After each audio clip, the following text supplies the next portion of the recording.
Bismillahirrahmanirrahim. Assalamualaikum warahmatullahi wabarakatuh. Alhamdulillahi rabbil alamin. Wassalatu wassalamu ala rasulillahil karimil amin.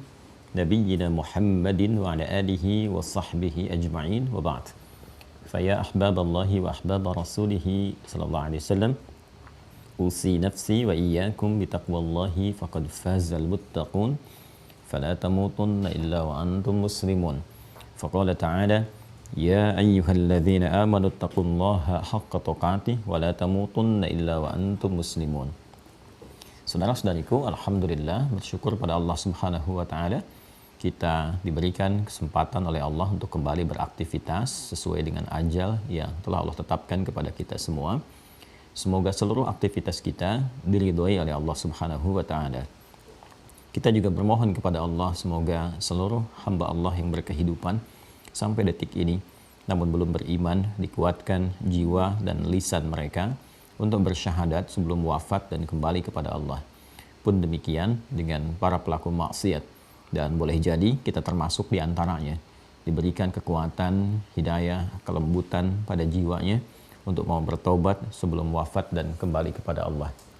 Semoga dengan itu kita termotivasi untuk berikhtiar menata kehidupan kita lebih baik daripada sebelumnya sehingga melahirkan kualifikasi hidup hayatan thayyibah dan berakhir dalam keadaan husnul khatimah.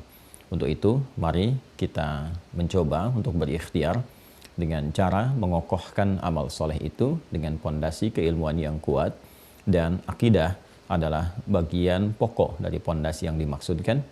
Alhamdulillah, para ulama telah merumuskan pokok-pokok akidah dimaksud dalam karya-karya mereka yang merangkum keterangan dalam Al-Quran, juga penjelasan dalam hadis-hadis Nabi Muhammad SAW. Alhamdulillah, seluruh keterangan dimaksud himpunan itu dikodifikasikan dalam satu bentuk disiplin ilmu, diberi nama bahkan dengan namanya ilmu akidah, ilmu tauhid yang mengarahkan seluruh aktivitas kita tertuju kepada Allah yang ahad. Alhamdulillah, di pertemuan yang lalu kita telah menuntaskan korelasi antara pokok-pokok keimanan dengan lahirnya disiplin-disiplin ilmu terkait dengan pembahasan dimaksud.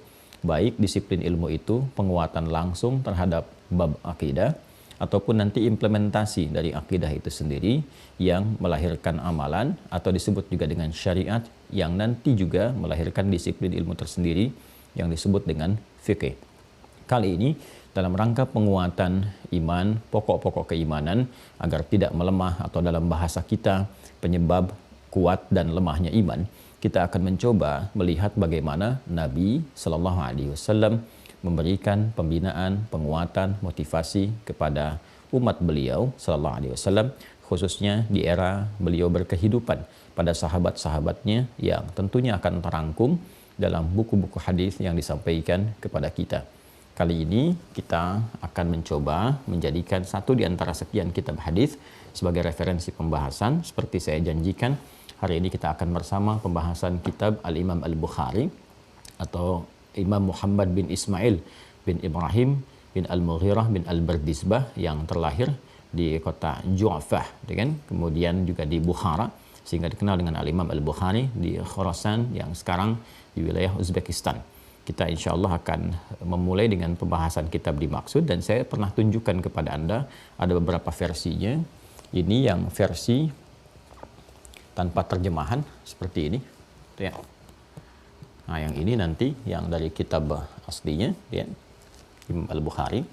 Kemudian juga nanti ada versi syarah penjelas dari Al-Imam Ibnul Jauzi, ya, yang ini. Ibnul Jauzi itu nanti di wilayah Irak sekarang, ya, wilayah Irak di sekitaran 508 Hijrah beliau, ya. Kalau Al-Bukhari kan 256 Hijrah. Kemudian ini kurang lebih 3 sampai 4 jilid, ya, yang ini. Kemudian nanti yang lebih agak panjang lagi ini, ya. Nah, ini adalah syarahnya Ibnu Hajar Al-Asqalani, ya, Al-Imam Ibnu Hajar Al-Asqalani, namanya Fathul Bari fi Syarah Sahih Al-Bukhari, ya, Fathul Bari fi Syarah Sahih Al-Bukhari. Beliau sendiri di 852 Hijrah. Ini 18 jilid sendiri kurang lebih, ya. Nah, insya Allah kita, karena waktunya cukup singkat, biasanya kalau kajian cepat tanpa syarah Ini saya bacakan yang ini, gitu kan? Atau intisari dari syarah kita bacakan itu karena kita gabungkan. Kalau ingin kajian lebih mendalam bisa di halaqah-halaqah mendalam di kelas Pukau namanya, program utama kadar ulama. Kita punya program Pukau terbatas diseleksi se-Indonesia. Nah, ini yang kita bahas yang cukup dalam dengan menggunakan yang ini. Ya, karena ini waktu kita terbatas, insya Allah ini pun sudah sangat lebih dari cukup yang syarah yang ini, karena juga cukup sangat baik, dan saya juga akan gabungkan dengan referensi-referensi lain dalam penjelasan detailnya sehingga ada pengayaan-pengayaan dari bab yang akan kita kaji, insya Allah. Sebelum sampai ke sini, saya ingin mengingatkan kepada diri pribadi dan kita semua tentang korelasi yang kemarin telah saya utarakan sehingga kita mengerti mengapa kita kemudian menguatkan dengan kitab-kitab hadis. Ya, gambarannya kurang lebih seperti ini teman-teman sekalian. Kalau saya berikan ilustrasi dari pembahasan yang telah kita urai secara singkat. Ya, kalau kita membuat bagannya seperti ini, Islam yang kita anut, kita peluk sebagai din kita, dengan keyakinan kuat yang tertanam di jiwa, seperti yang kita telah bahas bersama, terkualifikasikan kepada dua hal yang paling pokok, yaitu iman, kemudian amal. Ya, seperti Anda telah dapati pula di web yang menghadirkan kolom-kolom ujian, ya. Ini sudah kita uraikan. Di sini kemudian ada akidah, nama lainnya. Di sini ada syariat. Penting saya utarakan sebelum saya melanjutkan bahasan ini, membuat dengan cepat rangkaiannya, mengingatkan kepada keluarga besar Mira yang biasa terhubung lewat Zoom. Kami mendapatkan informasi dari admin bahwa ada problem di teknis Zoom-nya dari sejak semalam. Ya, ada satu problem, jadi mohon beralih dulu ke YouTube untuk bisa mendapatkan keberlangsungan taklim supaya mudah untuk diakses, ya, sampai nanti problemnya dapat kita atasi sehingga tersambung kembali insya Allah, ya. Kembali ke sini teman-teman sekalian, ini iman dan amal, nama lainnya akidah, kemudian syariat. Ini tersinergi, dua-duanya tidak dapat dipisahkan, saling keterkaitan sekaligus menjadi parameter bagi keduanya. Ini hubungannya selalu hubungan yang saling menyinergikan, menguatkan, nggak bisa dipisahkan. Seperti saya sampaikan, seperti dua sayap burung, kalau satu bermasalah, maka sulit untuk terbang. Jadi kesempurnaannya terletak pada perpaduan antara keduanya. Dan ini menjadi parameter, keduanya menjadi parameter. Kalau di ilmu hadis ada sanad, ada matan, ya. Kalau di bab ini pokoknya ada iman, ada amal. Dari sejak kita berkehidupan sampai mendapatkan ridha Allah, sampai ke surga pun syaratnya iman dan amal, ya, yang menjadi soleh itu. Nah, ini dua-duanya bisa menjadi parameter satu dengan yang lainnya. Untuk mengetahui kekuatan iman bisa dilihat amalnya. Jika amalnya kemudian meningkat, bagus, ini pertanda imannya juga sedang kuat. Jika amalnya lemah, maka ini menunjukkan sebaliknya. Maka pengertian terbaliknya juga demikian. Jika amalnya ini sedang lemah, berkurang, hanya cukupkan pada yang fardu, itu pun terlambat, maka ini tanda melemahnya iman. Semakin ini menurun, ini semakin lemah. Semakin lemah, semakin redup. Ya. Nah, misalkan ada kewajiban sholat. Sholat yang fardu dengan sunnah. Ya. Sunnah sudah menurun terus, bahkan fardu pun sudah mulai agak jarang-jarang. Bahkan ada yang tidak mengerjakan sama sekali, bahkan cuma nunggu Jumatan sepekan sekali, itu pun duduk paling belakang dan seterusnya misal. Ini menunjukkan ada redup, yang redup di sini. Maka kita, ya, misalnya yang menjadi koleganya, temannya, sahabatnya yang mengetahui itu, kalau ada yang mengatakan dirinya muslim, muslim itu yang menyatakan diri menganut Islam. Ya, namun ada tanda-tanda demikian, dibantu untuk didoakan, kan?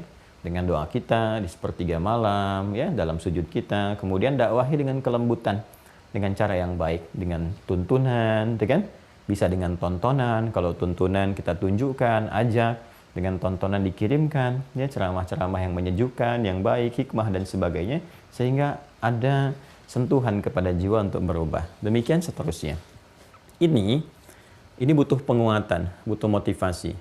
Ya, walaupun keduanya saling menguatkan, tersinergikan, tapi keduanya punya pokok-pokok tersendiri, kan? Penguat-penguat tersendiri di wilayah internalnya masing-masing, yang dengan itu bisa menghadirkan cahaya, dan cahaya ini yang saling support menguatkan satu dengan yang lainnya. Ini memiliki nanti cabang ilmunya, ini pun ada cabang ilmunya. Dengan cabang ilmu itu, keduanya akan mengarahkan satu sinergi yang sangat baik. Ini nanti iman disebut dengan tauhid ilmunya, gitu kan? Ini disebut dengan fikih ilmunya. Kurang lebih seperti ini. Ya, dan ini pun kadang disebut dengan fikih akbar yang tertingginya. Ini memiliki pokok. Pokoknya ada 6. Pokok dasar, simpulnya disebut dengan rukun. Ya, kadang disebut dengan pokok, kadang disebut dengan simpul. Ya, kalau simpul itu bahasa Arabnya hablun, talinya hablun, kan? Sehingga kita sering mendengar istilah hablum minallah, kan? Hablum minallah, hablum minan nas, kan? Hablum minallah urusannya terkait dengan ibadah, hubungan online kita yang terhubung dengan Allah. Kalau ibadah, supportnya dari sini. Ya, karena ibadah itu muncul nanti dari terapan iman. Iman jadi amal, amal jadi soleh, amal soleh nanti rinciannya ibadah, kan? Ibadah nanti turunkan lagi menjadi hasanah, hasanah nanti menjadi ajrun, ajrun jadi rahmat, rahmat mendapatkan surga. Demikian. Kalau kita turunkan ke sini menjadi soleh, amal soleh ini nanti konsepsi detailnya di ibadah, ya kan? Ibadah ini bernilai hasanah, hasanah mendapatkan ajrun, ajrun itu pahala, kan? Lahum ajrun ghairu mamnun, dari sini mendapatkan rahmat. Kurang lebih petanya seperti ini kalau kita membaca Al-Quran atau bahkan di keterangan hadis-hadis Nabi SAW. Di sini baru surganya, baru jannahnya, kan? Nah, ini kurang lebih teman-teman sekalian, petanya seperti ini. Ya, gambarannya demikian. Nanti untuk mendapatkan ini semua, ke sini lagi pokoknya, dari sini. Ya, nanti prakteknya ini kan ke sini, syariat tuh nanti ke sini, nyambungnya, ilmunya ini. Makanya kalau nanti di sini ada sholat, ilmunya fikih, kita kenal fikih sholat. Ya kan? Kalau di sini ada zakat, ilmunya fikih, kita kenal fikih zakat. Di sini ada umrah haji, ini ada ilmunya fikih, dikenal dengan apa? Fikih haji. Jelas ya? Nah, di sini ada pokok juga, ada rukun. Atau dikenal dengan simpulnya, ya kan? Simpulnya, hablun, talinya. Ya, kalau simpul kan dikuatkan, jadi penguat kan? Pokok-pokok jadi pondasi. Ini terkait dengan iman kan? Rukunnya maka disebut dengan rukun iman. Pokok-pokok yang menguatkan. Sehingga ketika kuat itu pokoknya, pondasinya, bangunannya bisa lebih baik, ya. Lihat ilustrasinya. Saya pernah sampaikan kepada Anda tentang ilustrasi ini. Ketika pondasinya kokoh, bagus, kan kita mulai membangun tiang-tiang kan? Secara fisikal juga demikian kan susunan materinya. Pondasinya bagus, maka tiang-tiangnya mulai didirikan. Dari tiang-tiang pancang dan seterusnya baru kita bangun, isi semuanya. Ya? Batu batanya dan sebagainya terus sampai ke atas dindingnya. Nah, karena itu kalau sudah kokoh ini, tiangnya muncul. Tiang itu syariat. Ada tiang amal, sholat. Ya, misalnya. Karena itu sholat disebut dengan tiangnya agama. Agama itu kan ad-din yang kita sampaikan. Ad-din. Ad-din itu apa? Ya Islam. Ya, Quran surah ketiga ayat 19. Inna dina indallahil Islam. Jadi kalau dikatakan as-salatu imaduddin, kan salat itu tiang-tiangnya ad-din, tiang pokoknya Islam yang dimaksudkan ke sini. Tapi tiang itu nggak bisa berdiri kalau nggak ada pondasi, ya kan? Nah, faman aqamaha faqad aqamad-din, wa man yahadamaha faqad hadamad-din. Siapa yang menegakkannya, ya maka dia telah menegakkan ad-din, menunjukkan kebenaran keimanannya dia tegakkan. Ya, artinya apa? Pondasi itu kan butuh pembuktian, tegak. Ini pondasi mau bikin apa nih?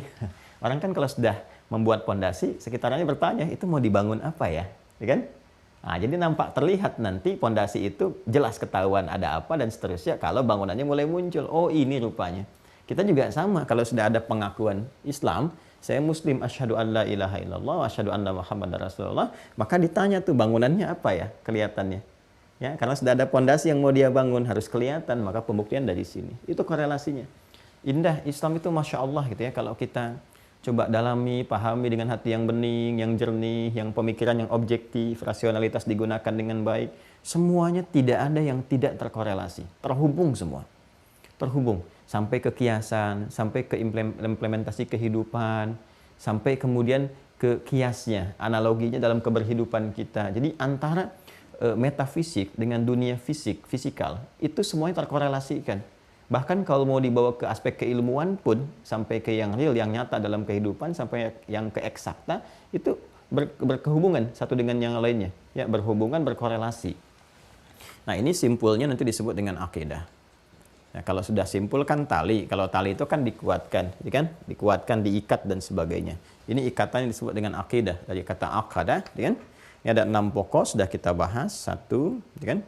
2, 3, 4, 5, 6. Nah, ini yang pertama, menguatkan keimanan, mengetahui tentang Allah dan segala yang terkait dengannya, kemudian malaikat, ya. Kemudian kitab, kemudian rasul, kemudian hari akhir dan segala yang terkait dengannya. Kemudian qada dan qadar. Qada dan qadar. Nah, pondasinya di sini. Ini pokoknya. Dan manusia berkehidupan itu dengan fungsinya sebagai khalifah di bumi, membangun, menghadirkan asas manfaat, kesuksesan, kebaikan, ketentraman, kedamaian, pokok-pokoknya ini. Jadi kita tuh hidup untuk menerjemahkan pokok berkehidupan yang ini, yang 6 ini. Ya, karena saat dalam kandungan pun seperti saya sampaikan di Quran surah ke-7 ayat 172, ya kan? Ini pokok keberimanan sudah ditanamkan dalam fitrah kita. Wa idz akhadha rabbuka min bani adama min zuhurihim dzurriyyatahum wa asyhadahum ala anfusihim. Ya kan? Apa yang disampaikan? Qala alastu bi rabbikum? Kita jawab, qalu bala syahidna an taqulu yaumal qiyamati inna kunna an hadza ghafilin. Ini yang pokoknya. Makanya ketika lahir, karena itu bawaan dari hidup kita disebut dengan fitrah. Ketika lahir, fitrah itu terbawa. Nah, dalam berkehidupan itu kita belajar untuk menguatkan fitrah dimaksud. Jadi sumber berkehidupan itu dari sini pancarannya. Ya, dari nilai keimanan. Makanya Nabi mengatakan kullu mauludin yuladu alal fitrah. Membawa fitrah iman. Nah, hanya kan apakah pondasi kuat atau tidak, perlu dikuatkan. Fa abawahu yahwidanihi ayu nasranihi ayu majisanihi. Maka lingkungan yang akan mempengaruhi apakah pondasinya kuat atau bahkan rapuh atau bahkan hancur, dia ganti dengan pondasi yang baru. Ya kan? Yang menjadi persoalan di kemudian hari. Itu yang dimaksudkan di dalam Al-Qur'an, misalnya surah ke-30 Ar-Rum di ayat ke-30. Ya, fa'aqim wajhaka lid-dini hanifa. Maka tegakkan dirimu dalam berkehidupan mengacu pada ketentuan ad-din dengan cara yang benar, yang lurus. Fitratallahi allati fataran nasa 'alaiha. Itulah fitrah yang telah Allah tetapkan pada setiap manusia dalam berkehidupan. Ya kan? Semua tanpa kecuali. Ya, karena itu ditegaskan pada kalimat setelahnya tidak ada perubahan dalam fitrah yang telah Allah tetapkan itu. Ya, dalam penciptaannya. Karena itu teman-teman sekalian, ini butuh penguatan. Sudah kita bahas. Ada sekian puluh video menerangkan ini satu persatu, ya. Dan ini inti berkehidupan, dan ini inti risalah. Para nabi, rasul pun sebelum diutus diberikan penguatan ini terlebih dahulu, ya. Semua nabi dan rasul membawa risalah yang sama di bab akidah ini. Dari mulai Nabi Adam turun ke muka bumi, membawa nilai-nilai pancaran keimanan untuk diterjemahkan, diimplementasikan dalam bentuk pengabdian kepada Allah sebagai khalifah di muka bumi, kan? Nah, kemudian diteruskan risalahnya ketika umat berkehidupan, berkomunitas, bermasyarakat, bersuku-suku, diutus rasul-rasul dari Nabi Nuh alaihissalam sampai ke Nabi Muhammad SAW. Semua nabi dan rasul itu dikonfirmasi seluruhnya mengalami pembekalan ini dulu, penguatan ini dulu, keseluruhannya. Ya, aspeknya nanti ada penguatan mentalitas, pengenalan awal melalui mimpi dulu. Ru'yah shadiqah, bukan sekedar mimpi tapi mimpi yang nyata. Mimpi yang hak, ya. Ru'yatus shadiqah, ya, mimpi yang benar, mimpi yang nyata diberikan sebagai petunjuk, bagian dari satu pertanda awal dari kenabian, ya, selain tanda-tanda fisikal yang lainnya. Saya sering katakan, mimpi nanti dibagi 3 bagian. Ada mimpi berupa petunjuk dari Allah, nanti sesuai dengan kualifikasi hambanya. Kalau Nabi, Rasul, maka mimpinya ketika diberikan petunjuk itu wahyu namanya. Wahyu, gitu kan? Wahyu pembuka. Nanti ada pembuka wahyu, gitu kan? Isi dan seterusnya sampai dengan penutupnya. Kalau diberikan kepada manusia biasa, gitu kan? Nah, nanti bisa berupa nanti taufik, hidayah Allah, bisa berupa takrim. Takrim itu dari kata karoma yukarrimu. Kata dasarnya nanti karoma, ya. Nah, karomah itu muncul nanti sifatnya disebut dengan karomah, kemuliaan.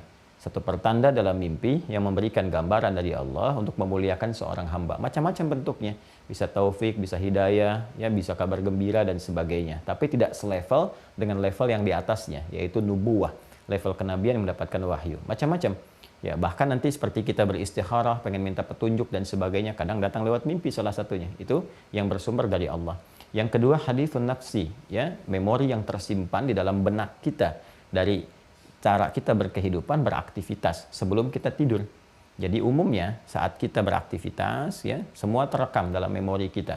Lalu saat kita tertidur, memori itu terolah di benak kita, terbawa dalam suasana tidur kita, itu yang menghadirkan gambaran-gambaran mimpi. Ini yang kadang disebut oleh sementara orang dengan bunga tidur dan sebagainya, ya.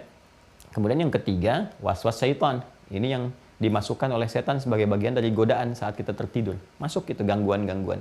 Ya, caranya gampang karena setan itu jelek, menjauhkan dari rahmat Allah Subhanahu wa taala, maka yang datangnya pun itu buruk, buruk, mimpi yang jelek-jelek, terjauh dari rahmat dan sebagainya. Itu waswas syaitan.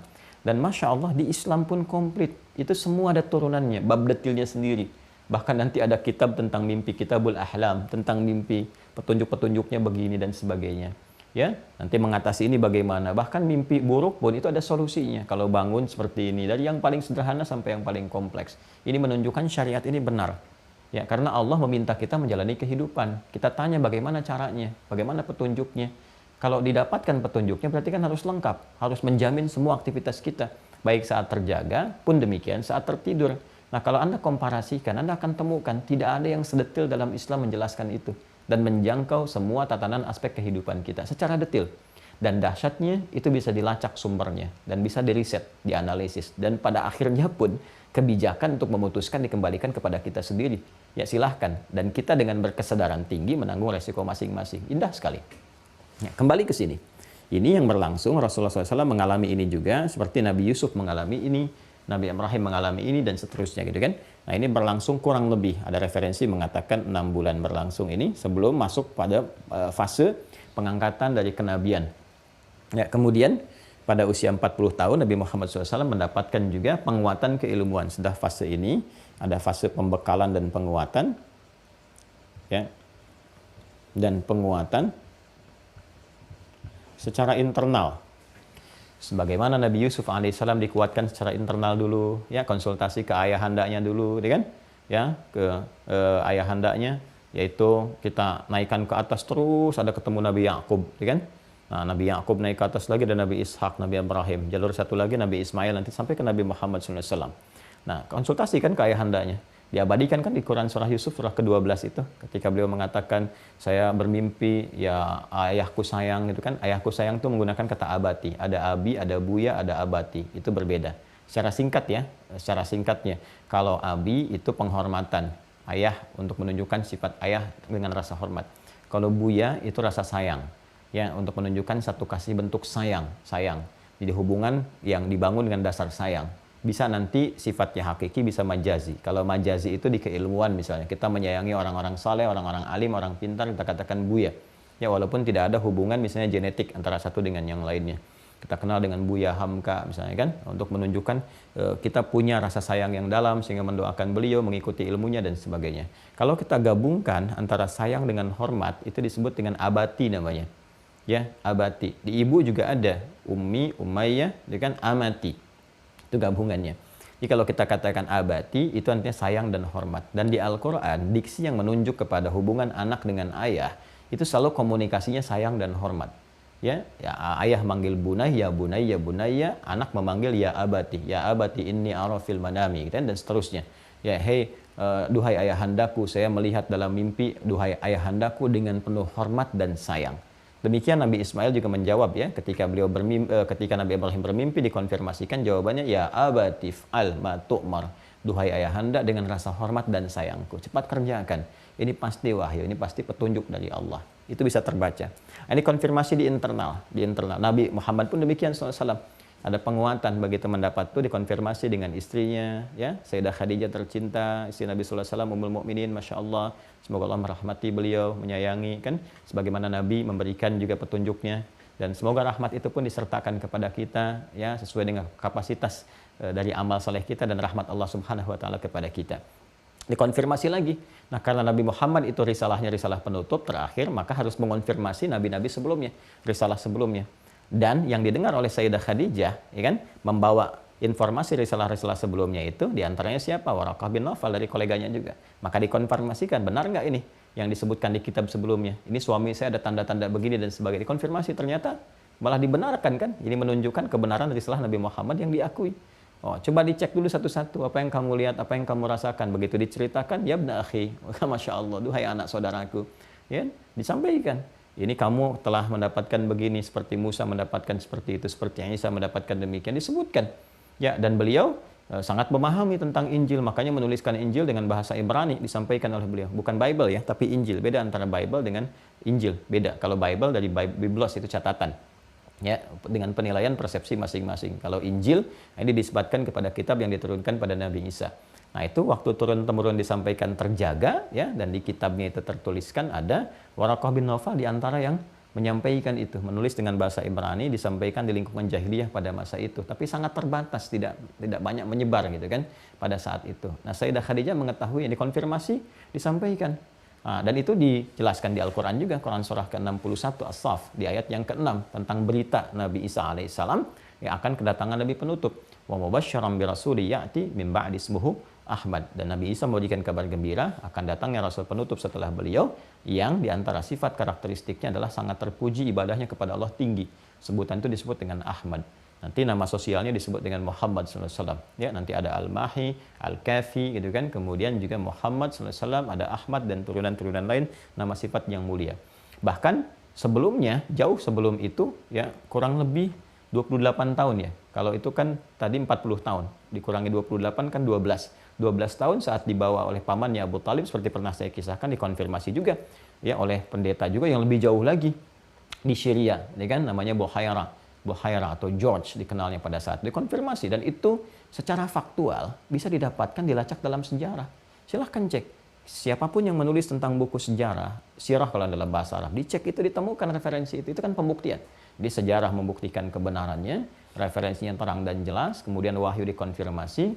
Kalau yang tadi memberikan konfirmasi tentang dari turunan garis ke Nabi Isa, yang ini turunan garis ke Yahudi ke Nabi Musa. Terus semua mengonfirmasi tentang Yahudi begini, tandanya diketahui dan seterusnya. Jadi konfirmasinya jelas, maka di internal diberikan pembekalan oleh Allah Subhanahu wa taala kurang lebih selama 3 tahun. Masanya 3 tahun. Ya kan? Nah, di sini secara internal Sayyidah Khadijah beriman, setelah mendengar itu Waraqah bin Nawfal juga beriman, berkomitmen membela Nabi, gitu kan? Kemudian setelah itu apa yang terjadi? Sahabat-sahabat dekatnya, Abu Bakar As-Siddiq juga beriman, ya. Kemudian siapa lagi di kalangan keluarga dekat? Ali bin Abi Thalib, sekalian, karamahullah wajah, juga beriman, dan seterusnya. Di sini. Sampai nanti setelah 3 tahun pembekalan, kurang lebih tahun yang keempat, baru ada risalah terbuka. Dakwah secara terbuka. Dengan turunnya Al-Mudaththir itu. Dakwah terbuka. Nah, ini fase yang ini. Ya, ini berlangsung selama 10 tahun. Ya, karena itu nanti baik di kitab Ulumul Quran, di kitab hadis ya, yang dapat kita akses, akan ada keterangan Nabi menyampaikan dakwah di Mekah 10 tahun, di Madinah 10 tahun. Kalau digabungkan 20 tahun. Itu benar, yang dimaksudkan ini dakwah yang terbuka. Pembekalan internalnya 3 tahun nanti, ru'yah shadiqah, mimpi yang benarnya 6 bulan sebelumnya. Nah, ini nanti memberikan manhaj tersendiri kepada kita. Kalau kita ingin mengajak orang lain dalam kebaikan, menyampaikan risalah yang mulia, maka harus ada pembekalan secara internal dulu, penguatan pengetahuan, terutama pada aspek yang akan kita sampaikan kepada orang lain. Kita mengajak, misalnya kita ingin ajak tahajud, bekali dulu diri, tahajud dulu praktekkan, ya, kemudian ilmunya dibahas, tajamkan sampai dalam, sampai kuat, sampai mengerti. Jadi ketika orang bertanya, atau kita akan mengajak, kalau bertanya kan kita jawab seadanya yang kita tahu. Tapi kalau kita ingin mengajak, kita mesti punya bekal pengetahuan yang kokoh. Ya, kalau ditanya kenapa tahajud, kita jawab, ya, selain pembuktian iman, Allah janjikan begini, dan saya rasakan itu ada ketenangan, ketentraman, dan sebagainya. Ini gambarannya. Nah, ini 10 tahun ini, ya, ini masanya, fasenya, fase yang pertama dakwah terbuka. Fase yang pertama ini, teman-teman sekalian, ini terkait dengan penerangan aspek ini, pengokohan 6 pokok ini. Penguatan pondasi. Ini disampaikan sebelum beliau berhijrah. Berhijrahnya kemana? Ke Yathrib yang kelak jadi Al-Madinah Al-Munawwarah. Karena umumnya posisi sebelum hijrah itu berada di Mekah. Ini berada di Mekah fatrah ini. Maka segala yang tergantung, ya, dan terkorelasikan dengan pengajaran ini disebut dengan Makkiyah namanya. Makkiyah. Dari kata Makkah, kemudian ada di sini nisbatnya, segala yang terkait dengan Mekah. Ya, jadi ajaran-ajaran yang tersambung yang umumnya disampaikan di Mekah sebelum periode hijrah, maka ini disebut dengan Makkiyah. Di fase Makkiyah inilah selama 10 tahun kurang lebih, dalam keadaan saat Nabi di Mekah khususnya, maka turun wahyu, turun ayat-ayat, ya kan? Turun surah-surah yang mensupport, menguatkan, membimbing kita pada penguatan pokok yang ini, yang 6 itu. Maka surah-surah yang turun ini yang disebut dengan surah Makkiyah. Surah Makkiyah. Ya, pada umumnya. Kalau kita ingin kaitkan dengan pembahasan aspek tauhid, maka surah-surah yang diturunkan di Mekah sebelum Nabi hijrah. Kalau kita ingin bahas di ulumul Quran lebih luas lagi, surah-surah yang turun sebelum Nabi hijrah. Nanti setelah Nabi hijrah disebut dengan Madaniyah. Walaupun turunnya belum tentu di Madinah, tapi setelah Nabi hijrah. Kalau sebelum Nabi hijrah, otomatis adanya di mana? Ada di Mekah. Maka dari sini kita akan dapati bagaimana kokohnya orang-orang yang belajar dengan Nabi di fase ini, fase yang pertama ini. Imannya kuat sekali. Kan kita belajar, bahkan kisahnya viral sekali. Bagaimana Bilal diancam, dipersekusi, akan dieksekusi, kan? Kemudian dibawa ke tanah lapang yang panas, teriknya luar biasa membakar, tangan diikat, disimpan batu yang cukup besar, menindih sehingga napasnya pun terganggu kelancarannya. Bukan cuma batu biasa, kan suasana panas, batunya panas. Ya kan? Hanya untuk diminta menanggalkan simpul-simpul ini. Ya kan? Diminta untuk melepas simpul-simpul akidahnya. Apa yang dikatakan? Ahad, ahad, ahad, ahad. Karena sudah terpatri nilai tauhid dalam dirinya. Ya, ditawari apapun itu tetap ahad, ahad, ahad. Dicambuk ahad, ahad, ahad, ahad. Ya, jadi nggak lepas simpulnya. Ya, nggak repot. Ini yang karena kuat. Pembinaannya karena kuat. Kalau nggak kuat nanti dikasih mie instan, udah geser. Kasih sarung, geser. Kasih bantuan materi, geser. Dikatakan aku mencintaimu, lepas simpulnya. Ini yang jadi repot nih. Kenapa? Karena pokoknya nggak kuat di sini. Pokoknya nggak kuat, ya kan? Karena itu yang harus kita lakukan adalah penguatan-penguatan ini. Kita harus mengambil saripati-saripati ini untuk kita pelajari gimana sih orang-orang dulu belajar kepada Nabi. Itu yang kita jelaskan kemarin, makna-makna ini, gitu kan? Makna-maknanya dalam puluhan video yang telah kita tampilkan. Ini loh materinya ini, seperti ini, seperti ini, seperti ini. Tinggal kan belum penguatannya. Kalau kita ingin penguatan, berarti kita harus merangkum ini kan? Ya, ayat-ayat ini. Ini yang dikeluarkan oleh ulama, sehingga mereka banyak menuliskan kitab. Kemarin saya contohkan, nih kita munculkan kembali. Ini ada Syekh Mana Al-Qattan, ini sistematis yang menulis mabahith fi ulumil Quran. Ini diterangkan, surah apa saja yang termasuk Makkiyah. Terangkan, gitu kan? Kemudian juga nanti seperti yang saya sampaikan kemarin ada Al-Itqan fi Ulumil Quran, kan? Al-Itqan fi Ulumil Quran. Nah, ini. Nah, seperti yang ini, kan? Nah, ini juga sudah kita sampaikan. Ini dibahas surah-surah Makkiyah. Bahkan yang menariknya detil sekali, Masya Allah teman-teman sekalian. Ini turunnya kapan, dalam suasana apa, apakah siang ataukah malam, ada kejadian apa. Dan menariknya, setiap kejadian-kejadian itu dirinci lagi. Kalau detil disebutkan namanya, itu berarti merujuk pada kejadian si fulan. Jaminannya untuk si fulan. Tapi kalau secara umum disebutkannya, ini menunjukkan kejadian dimaksud, memberikan gambaran kepada kita, akan terjadi lagi karakternya di masa depan. Ya, kejadian yang mirip-mirip, yang serupa, cuman tokoh dan keadaannya berbeda. Ya, seperti Al-Kafirun kan turunnya di sini, Makkiyah. Al-Kafirun itu kan nggak disebutkan tegas, jelas siapa orang-orangnya. Hanya orang-orang yang belum menerima risalah, yang menutup diri dari Islam. Kafirun itu kan dari kata kafir, ya dasarnya kafara. Kafara itu menutup. Ya makanya diserap ke dalam bahasa Inggris jadi cover. Banyak kok dari bahasa Inggris berasal dari bahasa Arab, ya seperti sugar gula itu dari kata sukar. Banyak, ya, termasuk ini cover. Cover itu dari bahasa Arab asalnya, kafara. Ya kafara itu kan yang menutup. Kenapa disebut cover? Karena menutup isinya. Ini cover ini menutup isinya begini, tertutup sehingga nggak kelihatan isinya. Ya, kafir orang yang menutup diri. Ya, jadi ada orang-orang yang ketika disampaikan dia bertanya tentang Islam, disampaikan risalah begini, tapi dia menutup diri dari Islam, menutup dirinya, maka disebut kafir, ya kan? Jadi itu bahasa yang sangat luar biasa, lembut, ya halus untuk memberikan gambaran kontra dari iman. Jadi iman yang membuka, yang cahaya, yang menutup disebut dengan kafir, menutup diri. Ya, itu poinnya. Duhai orang yang masih menutup diri dari risalah Islam, gitu kan? Yang belum mau menerima secara utuh, gitu kan? Ya, dan sebagainya. Ini turun Al-Kafirun. Qul ya ayyuhal kafirun. Itu turun kan saat ada sekelompok orang mengajukan kepada Rasulullah menyampaikan, ya Muhammad SAW, nggak usah kita berselisih, nggak usah kita berperang dan sebagainya. Ya, kita kompak-kompakan aja, gabung-gabungan aja. Malam ini kami nyembah Tuhan kamu, besok-besok kamu nyembah Tuhan kita. Maka turunlah kemudian satu surah tentang toleransi dalam berakidah, dan toleransi yang sangat indah sekali, tanpa mencampuri sedikit pun, tanpa mengganggu dan sebagainya. Maka apa yang turun? Qul ya ayyuhal kafirun. Katakan Muhammad SAW, hei orang-orang yang masih menutup diri dari risalah Islam, la a'budu ma ta'budun, kan? Nah, kita komitmen saja. Aku tidak menyembah apa yang kalian sembah, wala antum abiduna ma'abud, dan kalian pun nggak harus repot menyembah apa yang aku sembah. Masing-masing saja.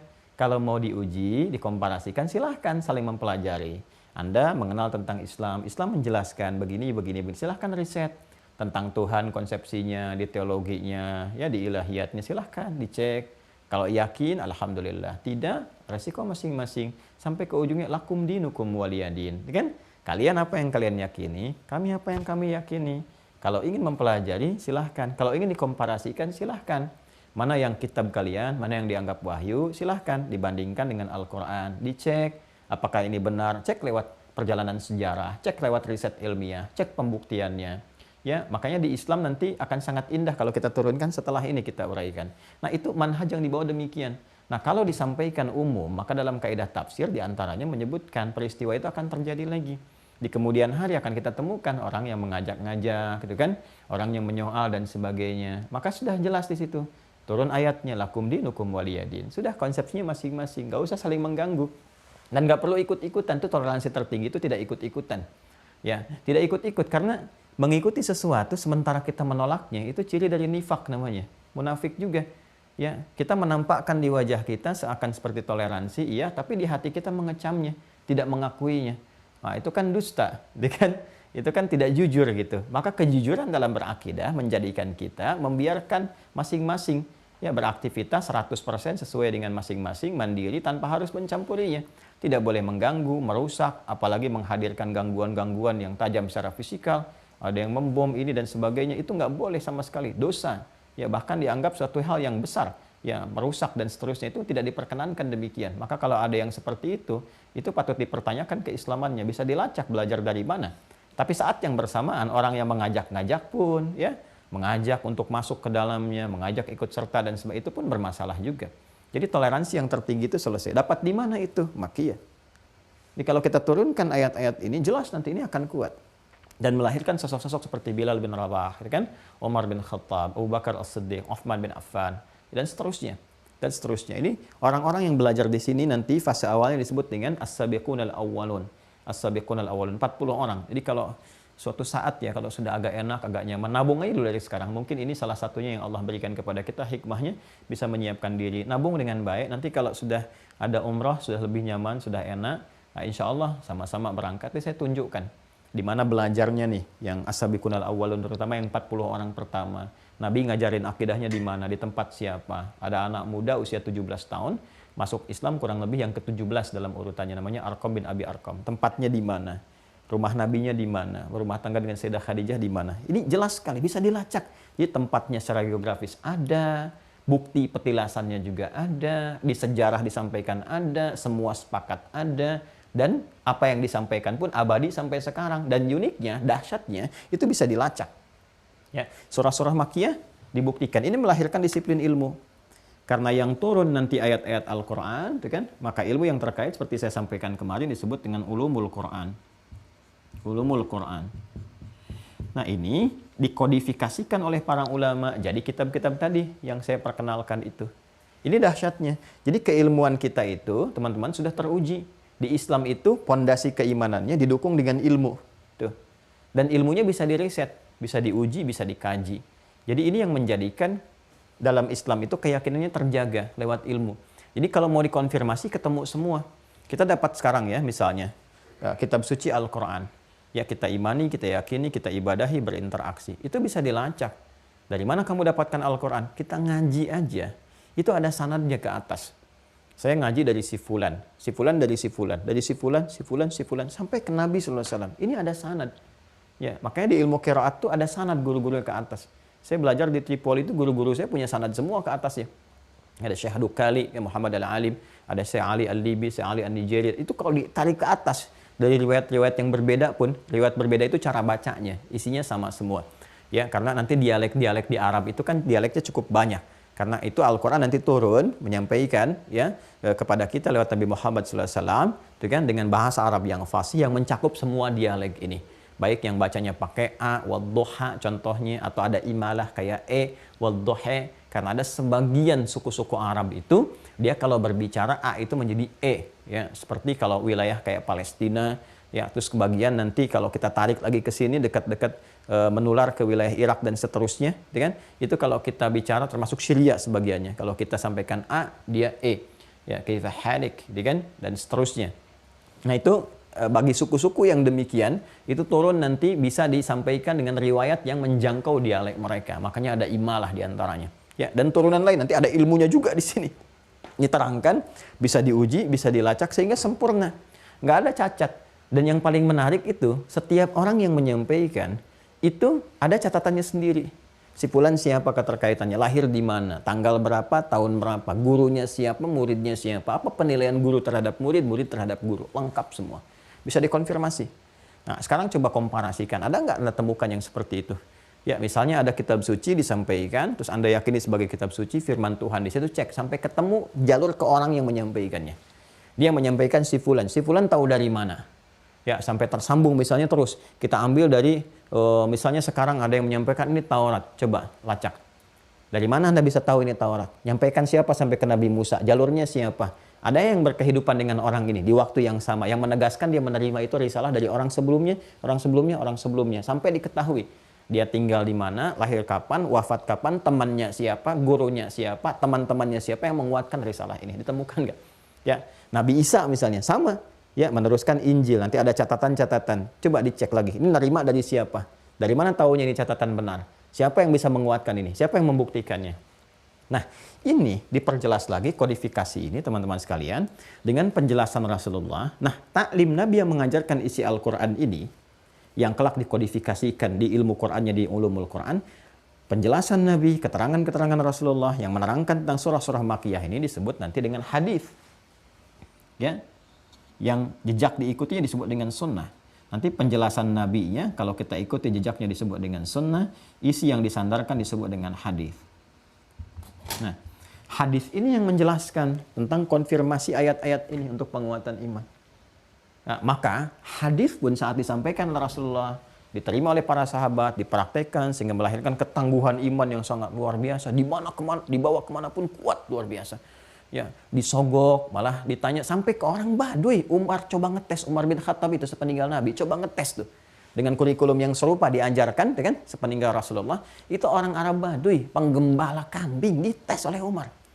Udahlah, saya bawa aja nih, saya beli satu katanya, nggak bisa, ini bukan punya saya. Nggak, saya naikin harganya, nggak bisa, ini bukan saya. Walaupun bukan punya kamu, tuan kamu kan nggak ada di sini, tenang aja, gitu, bilang aja dimakan serigala, dites oleh Umar, kan?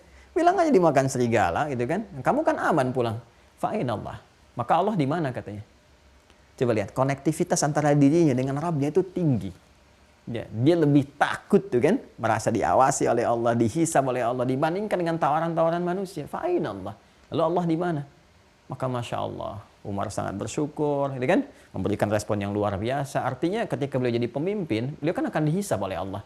Ya, tentang bagaimana keadaan umatnya, bagaimana tentang keadaan rakyatnya, masyarakatnya dan sebagainya. Beliau pastikan bukan hanya kesejahteraan sosial dan sebagainya, tapi bagi orang Islam akidahnya pun dijaga. Nah, ini yang coba kita kuatkan dibawa ke dunia diplomasi, ke birokrasi, dalam kehidupan sosial dan macam-macam. Jangan sampai nanti tawaran begini disogok, diikutin proyeknya. Ujung-ujungnya kan ditangkap oleh pihak yang berwenang. Maka kalau iman kita kuat, nggak ada tuh korupsi. Nggak ada sogok menyogok dan sebagainya. Nggak ada bikin hoax. Jadi kayaknya tertib gitu, aman, enak. Kita butuh kualitas yang demikian. Nah, penjelasan dari Nabi ini, kurikulumnya yang diwariskan kepada zaman sahabat, dipraktekkan, menghasilkan kualifikasi tadi, dikodifikasikan, dikumpulkan lagi oleh para ulama. Maka jadilah kitab hadis yang pengantarnya saya sampaikan kemarin. Di antara yang sangat kreatif, tadinya mereka menghafal itu ribuan. Sahabat tuh menghafal.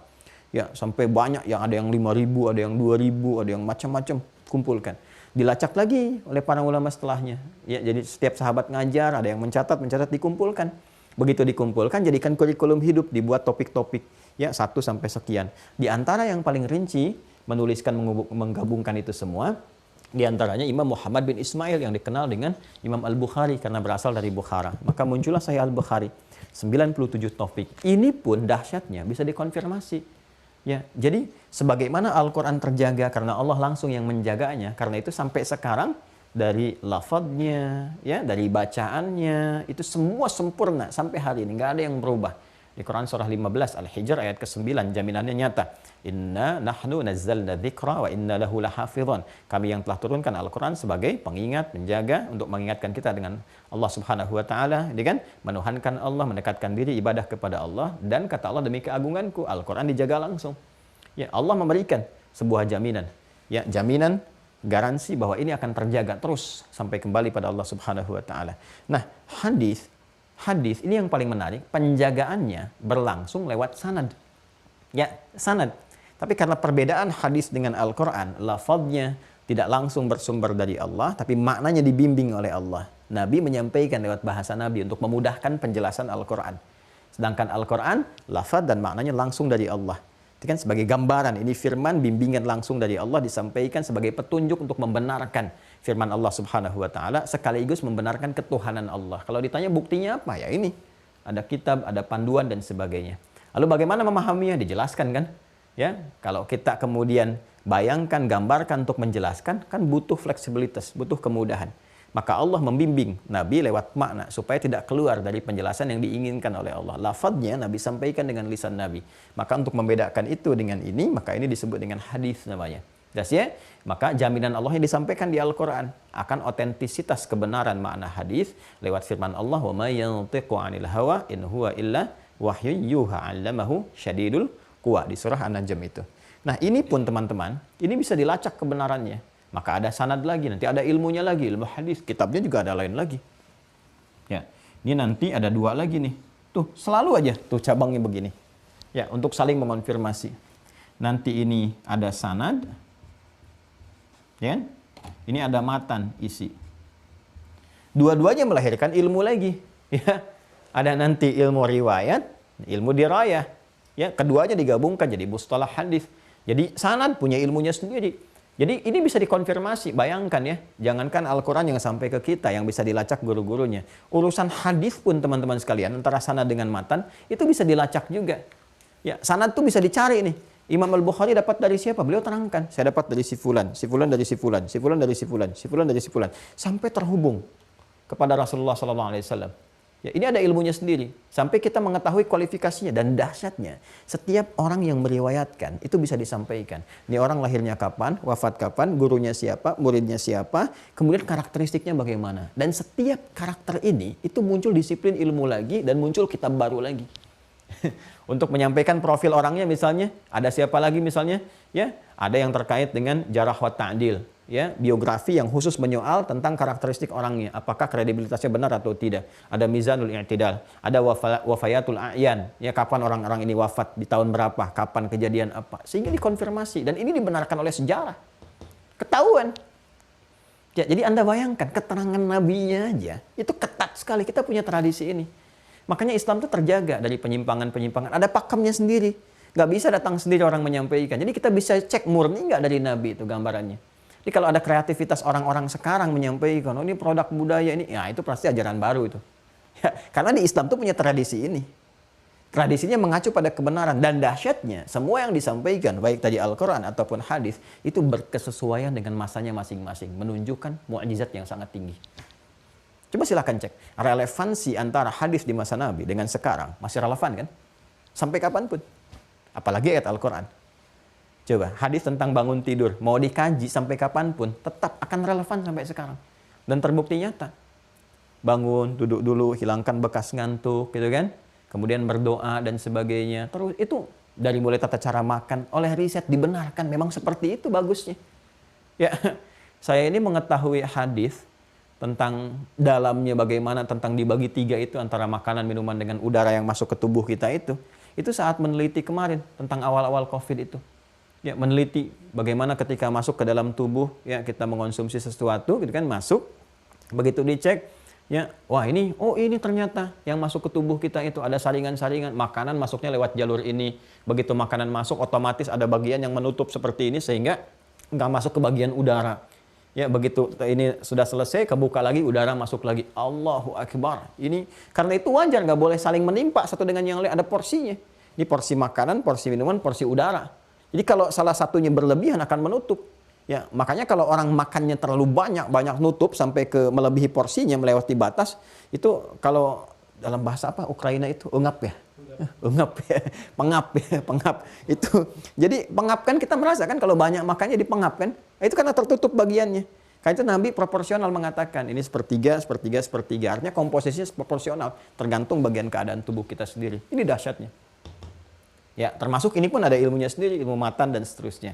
Nah, ini apa yang penting dengan pembahasan kita? Semua jalur ini kita akan keluarkan pada bab yang pertama ini. Ya, kita belum masuk ke sini teman-teman. Kita masih di sini.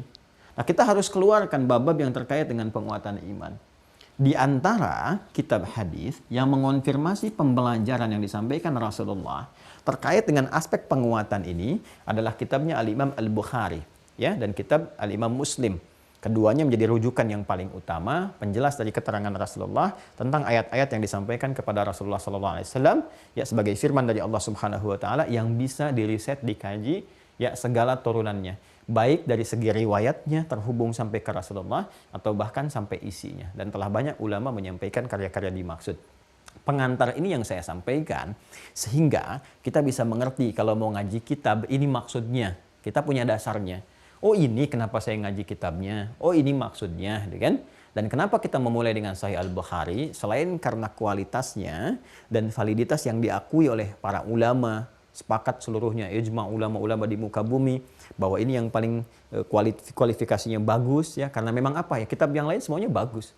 Tapi yang ini memang mengkhususkan, ya, isinya untuk diseleksi seluruhnya sehingga kualitasnya yang sahih semua. Yang benar diteliti, yang sahih, tapi babnya umum. Babnya umum.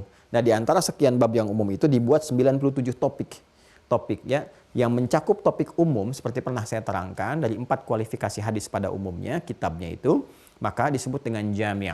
Maka beliau menamai kitabnya, kalau kita mau bacakan seperti pernah saya sampaikan, ya, Al-Jami', gitu kan? Al-Musnad As-Sahih Al-Mukhtasar min umuri Rasulullah sallallahu alaihi wasallam wa sunanihi wa ayyamihi. Ini dikenal supaya singkat disebut Sahih Al-Bukhari. Ya, dikenal dengan kitab Al-Jami'. Saya perkenalkan dulu isinya secara singkat. Al-Jami', kitabnya isinya komprehensif, ya. Jadi memuat bab-bab topik-topik yang luas. Di sini kurang lebih 97 topik. Ya, kemudian disampaikan lagi musnad, diteliti sanadnya. Musnad itu nanti asnada yusnidu, kemudian musnid untuk orangnya, meriwayatkan musnad susunan turunannya. Jadi beliau mengatakan, aku telah teliti semua topik-topik di sini, hadis-hadisnya, aku teliti semua tersambung kepada Rasulullah. Dan silahkan Anda cek, Anda uji kualifikasi orang-orangnya. Benar nggak ada si fulan dan sebagainya. Ya kan?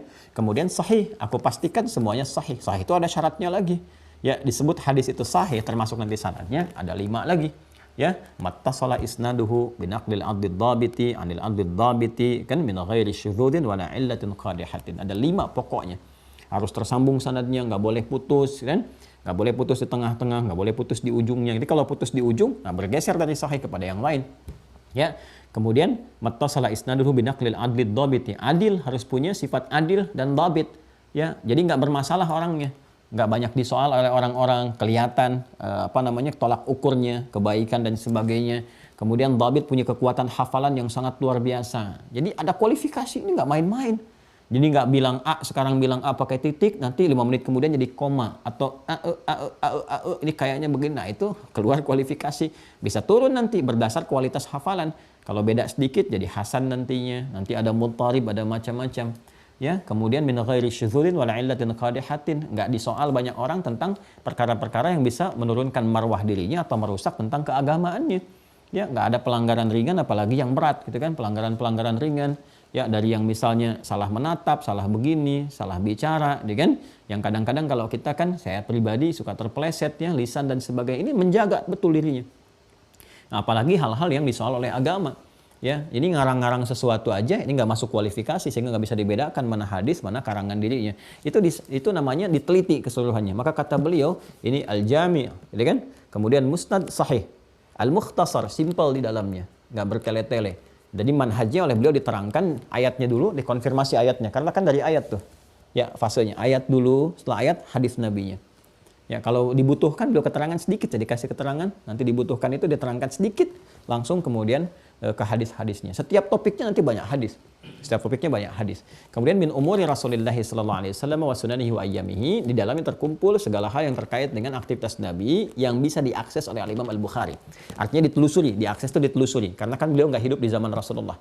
Ditelusuri dari orang-orang yang tersambung informasinya ke kehidupan Rasulullah SAW. Dicari, hidupnya dibaktikan untuk itu saja. Ya, dan kegiatan Nabi 24 jam. Dihimpun jadi 97 topik, ditulis selama 16 tahun. Ya, dimulai di Masjidil Haram, diakhiri di Masjid Nabawi. Sebagai hujjah beliau untuk berjumpa dengan Rasulullah SAW. Cari bekal nih, bekalnya luar biasa begini. Nah, nanti disyarah, seperti saya sampaikan. Nah, dibuat 97 topik. Topik pertama kita Badul Wahyi, mengonfirmasi kenabian dulu.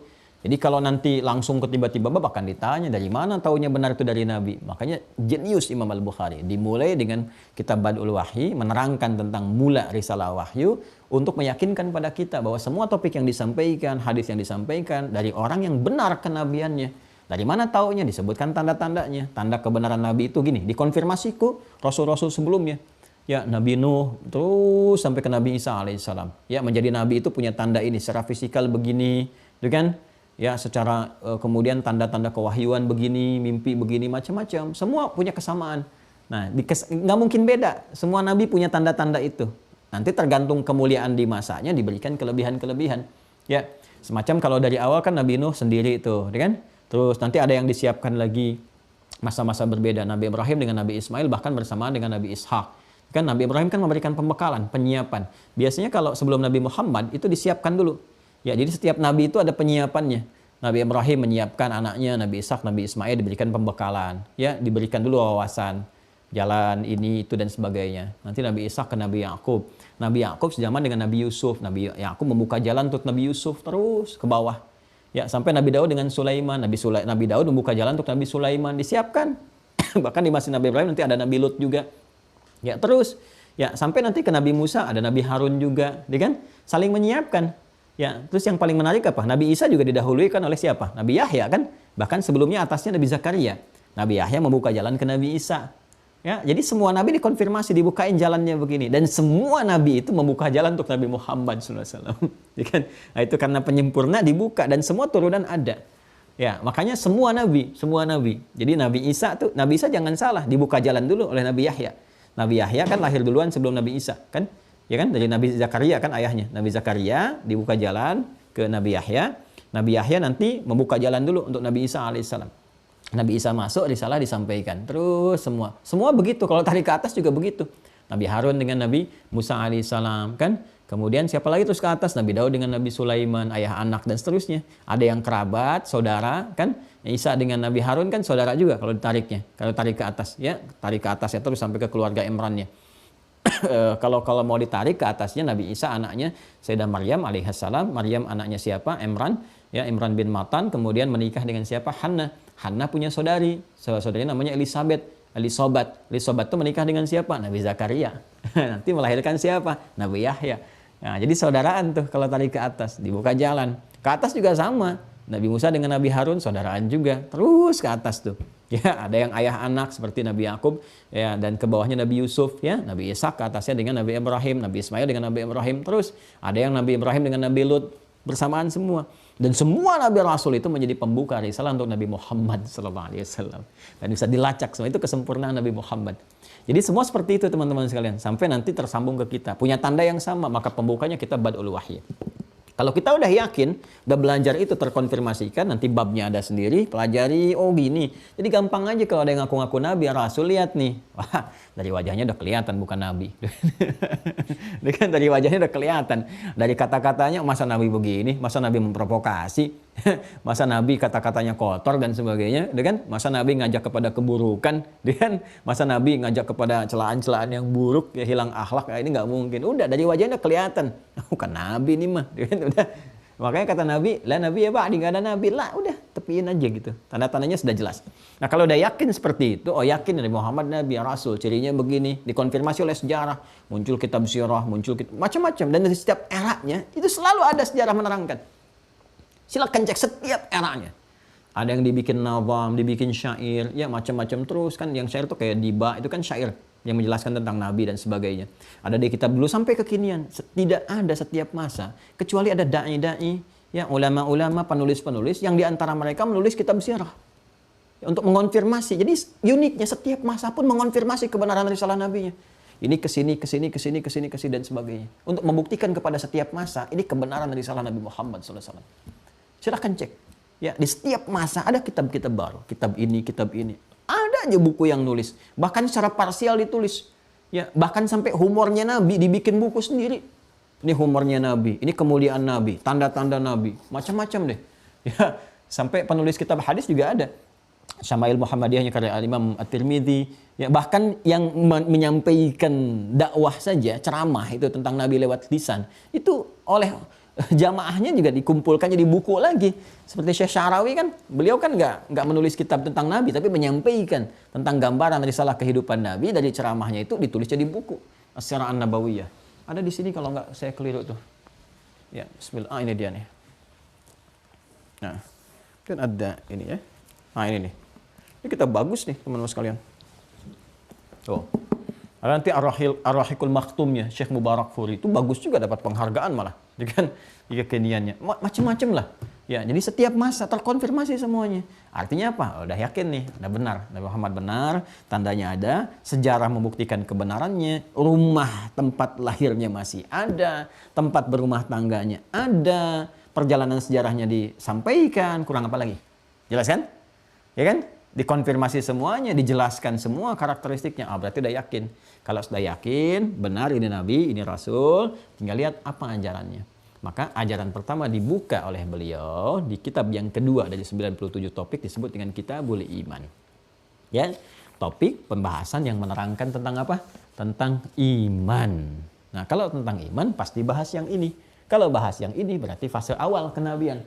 Kalau fase awal kenabian berarti menerangkan tentang ayat-ayat Quran yang turun untuk menguatkan iman. Inilah hadis-hadis ajaran Nabi yang coba kita dalami sehingga dengan itu diharapkan kualitas keimanan kita bisa didapatkan hasilnya seperti orang-orang dulu yang hebat-hebat itu. Yang disogok, dia tolak. Ya kan? Sampai dipersekusi, dia tetap bilang ahad, ahad, ahad, ahad. Dibawa kemanapun, dia bergerak dengan keimanannya. Itu indah. Nah, kitab yang kita jadikan acuan, Al-Imam Al-Bukhari, saya ambil yang ini dulu, yang pertengahan. Khairul Umur Awsatuha. Ya. Dan ini dikonfirmasi juga Imam Ibnul Jauzi. Ya. Ini insya Allah diambil dari manuskripnya deh. Jadi ada manuskripnya, kemudian kita sampaikan halaman 20 kalau saya tidak keliru. Karena saya pernah bahas ini di Masjid Nurul Bahri dulu, di Kelapa Gading ya. Kitabnya pakai yang ini. Halaman 20, bismillah, paling kanan kalau saya keliru. Nah ini betul, ya. Ya. Halaman 20, bismillahirrahmanirrahim, Kitabul Iman. Topik yang kedua. Nah, jadi maksud saya, sebelum kita mulai, saya kasih penjelasan dulu. Ini loh begini.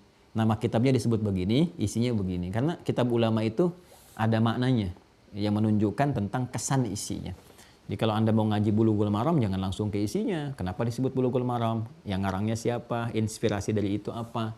Kenapa syarahnya Subulus Salam? Apa isinya? Siapa pengarangnya? Karena banyak inspirasi. Ya, kita baca dulu ya. Nah, satu bagian supaya ada yang didapatkan hari ini. Bismillahirrahmanirrahim. Kitabul Iman. Ya, topik pembahasan tentang iman. Seperti saya sampaikan tadi, manhaj atau metodologi Al-Imam Al-Bukhari yang menjelaskan tentang isi kitab beliau ini. Jadi beliau nanti cantumkan ayat Qur'annya dulu. Nah, ini menunjukkan beliau ini luar biasa faqih ya, jenius ya. Ayatnya dulu, ya kan? Nah, menempatkan posisi tertinggi firman Allah Subhanahu wa taala sesuai dengan subtopik-subtopiknya. Setelah itu nanti disampaikan hadisnya. Kalau dibutuhkan keterangan singkat padat, ya. Kadang-kadang nanti dalam hal tertentu dijelaskan qaul sahabatnya, ya, aqwal ulama dari kalangan sahabat tabi'in yang sampai ke masa beliau. Ya, jadi ini mengonfirmasi demikianlah sanad dalam keilmuan. Ya, pertama rujukannya Al-Qur'an, kemudian hadis-hadis Nabi sallallahu alaihi wasallam, dilihat bagaimana sahabat menjelaskan, setelah itu konfirmasikan kepada tabi'in. Ya jelas. Kalau di tafsir itu jalurnya, belajar dari Nabi ke siapa? Misal ke jalur Ibnu Abbas, ya. Ibnu Abbas nanti punya murid siapa lagi tuh? Ya, kalau yang ngakses ke Ibnu Abbas radhiyallahu taala anhuma. Ya, misalnya dari Ibnu Abbas kan sahabat, ya kan? Nanti masuk ke tabi'innya Imam Mujahid. Imam Mujahid nanti ngaji tuh ke Ibnu Abbas, konfirmasikan semua. Nanti dari Imam Mujahid terus ke bawah. Ya, tabi'in dan seterusnya. Nah, itu terkonfirmasikan. Hadis juga demikian. Ya, jadi nanti kita akan dapatkan beliau mengutip dari sahabat begini, dari tabi'in begini sampai ke masanya beliau. Ini membuktikan satu ketersambungan riwayat. Kitab yang kedua, Thaniyan Kitabul Iman, pembahasan tentang kitab iman. Awalan babu qaulun Nabi sallallahu alaihi wasallam, ya kan? Hadza, itu kan? Hadza ini pembahasan tentang bab. Apa bab yang dimaksud? Titik 2, makanya di situ pakai dhammah kemudian. Qaulun Nabi sallallahu alaihi wasallam. Sabda Nabi sallallahu alaihi wasallam, ya kan? Bunyal Islamu ala khamsin. Topik yang pertama yang akan digali ini adalah tentang pondasi keislaman. Tuh, mengonfirmasi apa yang tadi saya sampaikan. Ya. Kita jawab pertama, babun, ya kan? Bab ini, gitu kan? Akan menjelaskan apa? Qaulun Nabi sallallahu alaihi wasallam adalah tentang sabda Nabi sallallahu alaihi wasallam, bunyal Islamu ala khamsin. Islam dibangun berdasarkan 5 pokok rukun Islam. Itu ya. Tadi sampaikan, yang saya sampaikan itu 5 pokok, 5-nya kan dibagi pada 2 bagian. Ada pokok yang terkait keimanan, ya, ada pokok yang terkait amalan. Teruskan dulu. Wahua, sedangkan Islam itu qaulun wa fi'lun. Nah, qaulun wa fi'lun. Perkataan dan perbuatan, terhimpun dari perkataan dan perbuatan. Yuk, kita terangkan ke sini dulu ya. Kita batasi dulu supaya nggak berpindah. Ini yang pertama pembahasan di Kitabul Iman, mengonfirmasi tentang persoalan iman, kan? Lalu babun, dimulai dengan hadza babun. Yang pertama ini berisi tentang subtopik, kan? Qaulun Nabi sallallahu alaihi wasallam, sabda Nabi sallallahu alaihi wasallam, bunyal Islamu ala khamsin. Islam itu dibangun berdasarkan 5 pokok, ya kan? Ini ada 5 pokok, 5 dasar, 5 rukun. Itu sudah pernah saya terangkan. Ya, 5 rukun ini dibagi pada 2 bagian. Ya kan? Apa 2 bagian itu? Ada bagian iman, ada bagian amal. Ya kan? Ada bagian apa? Iman, ada bagian apa? Amal. Ada bagian akidah, ada bagian syariat. Yang bagian iman pertama kali nanti terkristalisasikan pada syahadatain. Asyhadu an la ilaha illallah wa asyhadu anna Muhammadar Rasulullah. Terhubungnya konektivitas kita dengan Allah Subhanahu wa taala sebagai pengakuan. Yang ini nanti mengonfirmasikan amalan sebagai implementasi dari pengakuan iman ini. Ya, maka diberikan amalan pokok yang ada 4 itu. Ya, apa saja di antara jenisnya? Ada sholat, ada zakat, ada puasa, ada haji. Ya, mencakup umrah di dalamnya. Nanti masing-masing punya turunan. Sholat punya turunan lagi, sunnah, ada jenazah, ada macam-macam, ada rawatib, ada mutlak kan? Di luar yang fardu. Zakat ada turunan lagi, apa di antaranya? Ada infak ya, dan turunan-turunan lainnya. Nanti puasa ada turunan lagi selain yang Ramadan. Ada yang sunnah, Senin Kamis, Ayyamul Bid, ya, puasa Al-Muharram dan seterusnya. Nanti haji pun ada turunan ke bawahnya yang kecil, apa itu? Umrah misalnya. Jelas ya? Nah, nanti aspeknya sudah ke sini. Karena keibadah, ini masuk syariat, ilmunya disebut fikih. Ini syahadatain. Syahadatain ini punya pokok lagi. Apa pokoknya? Yang 6 ini. Dikonfirmasi lagi. Ya, bunyal Islamu ala khamsin. Islam itu dibangun atas 5 pokok. Ini dibagi ke dalam 2 bagian. Ini turunannya seperti ini. Seperti saya mudahkan untuk menyampaikan. Dan dahsyatnya, ini pun tercakup di nama Nabi Muhammad SAW. Ya, nama yang terkait dengan aspek ini, aspek amalan, praktikal, ya, yang lebih kepada nilai-nilai sosial implementasinya. Kan ini kita beribadah nanti ada dampak sosialnya. Seperti sholat, tanha anil fahsya'i wal munkar. Itu kan tanha anil fahsya'i wal munkar itu sifat sosial nanti. Yang dibawa untuk berinteraksi supaya tidak berbuat keburukan dalam kehidupan. Nama yang melekat pada ini disebut dengan Muhammad namanya. Ya. Tuh. Nama yang melekat kepada ini sifat konektivitas dengan Allah, hablum minallah, disebut dengan Ahmad. Ini disebutkan 1 kali dalam Al-Quran, dikonfirmasi di lisan Nabi Isa alaihissalam, Yesus Mesias. Di Quran surah ke-61 As-Saff ayat yang ke-6. Ya, wa mubasysyiran birasuli ya'ti min ba'di ismuhu Ahmad. Beliau memberi kabar gembira akan datang rasul setelah saya, penutup yang sifat ibadahnya begitu tinggi, begitu luar biasa. Ya, apalagi sifat sosial ini sudah diketahui dan Nabi Isa itu memiliki kesamaan di sifat sosial, sifat kasih. Makanya ajakan beliau ajakan kasih, ajarannya ajaran sayang. Nabi Muhammad tinggi. Ya, punya nilai kasih, punya nilai sayang yang sangat luar biasa. Jangankan manusia, hewan tumbuhan demikian. Nah, makanya ada sebagian menduga Nabi Isa Nabi terakhir. Karena ada keserupaan dengan berita-berita di kitab sebelumnya, punya sifat kasih yang dalam, kasih sayangnya dan sebagainya. Dikonfirmasi Nabi Isa, bukan saya. Itu lebih dahsyat lagi. Di aspek apa? Nih, aspek Ahmad. Aspek penyembahan kepada Allahnya. Walaupun dijamin masuk surga, masih sholatnya Masya Allah, sampai kakinya bengkak, sampai luar biasa, sedekahnya macam-macam. Ini disebutkan sekali. Ya kan? Nah, ini nama Muhammad 4 kali disebutkan di Al-Quran. Surah ketiga, Ali Imran, ayat 144. Quran surah 33, Al-Ahzab, ayat 40. Quran surah 47 dengan namanya Muhammad SAW, ayat kedua. Quran surah 48, Al-Fatah, ayat 29. 4 kali. 4 tambah 1 berapa? 5. Rukun Islam berapa? 5. Pokoknya berapa? 5. Pembagiannya berapa? 1 dan 4. Itu kan? Kesini syahadatnya berapa? 1 yang diucapkan. Pokoknya berapa? 4. Turunannya kesini berapa? 6. Semuanya nyambung. Nyambung, Masya Allah gitu kan. Masya Allah. Nah, wahwa qaulun wa fi'lun. Sedangkan intisari dari keislaman yang ada pada pokok iman itu harus ada pembuktian perkataan dan perbuatan. Tadi saya menyebutkan dengan umum saja. Sedangkan Islam itu yang saya maksudkan dengan perkataan saya tadi. Sedangkan Islam yang terkonfirmasi pada nilai keimanan itu, nilai syahadat itu, ini. Karena yang dibahas kitabul imannya. Ya. Ini kita simpan pokoknya. Diteruskan oleh Imam Al-Bukhari. Ya kan? Wahwa. Sedangkan implementasi dari keislaman itu, tadi kan bunyal islamu ala khamsin. Kalau kita sampai situ saja, maka nanti bisa diterjemahkan wahwanya ke Islam. Yang dimaksud di sini adalah wahwa, sedangkan implementasi dari keislaman itu 5 pokok keislaman, bunyal islamu ala khamsin, yang pokok ininya, nilai syahadatnya dan nilai keimanannya, wahwa, sedangkan iman itu sebagai implementasi pertama dari keislaman, qaulun wa fi'lun. Qaulun wa fi'lun. Sebagaimana Islam, iman, dan amal, maka imannya pun harus mencakup qaulun wa fi'lun.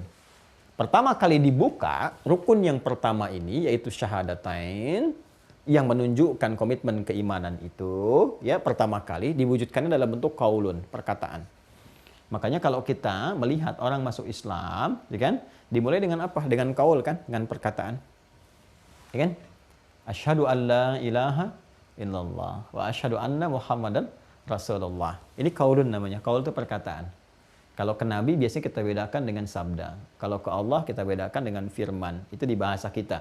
Kalau di bahasa Arab semua dicakup dengan kata qaul. Qala Allah Ta'ala, qala Rasulullah sallallahu alaihi wasallam, qala al-imamu kadza kadza kadza wa kadza. Ya kan?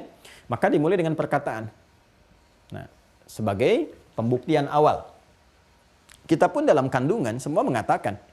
Ini Quran surah ke-7 ayat 172.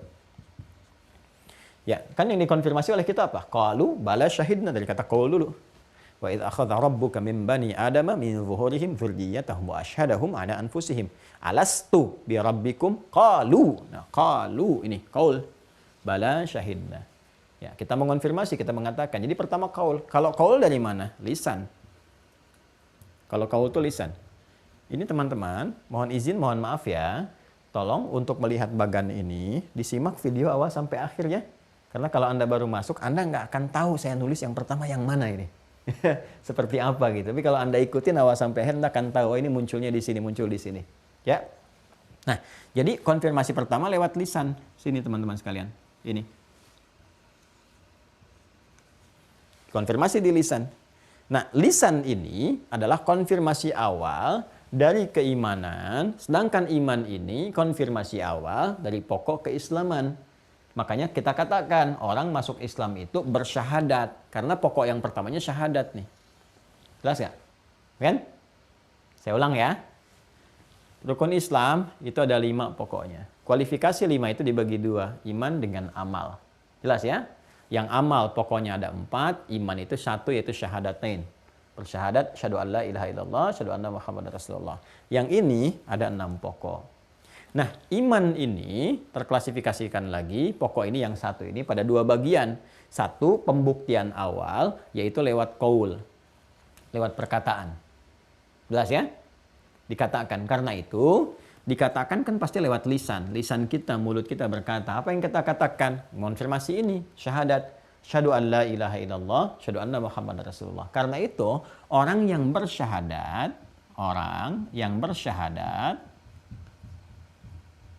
ya kan?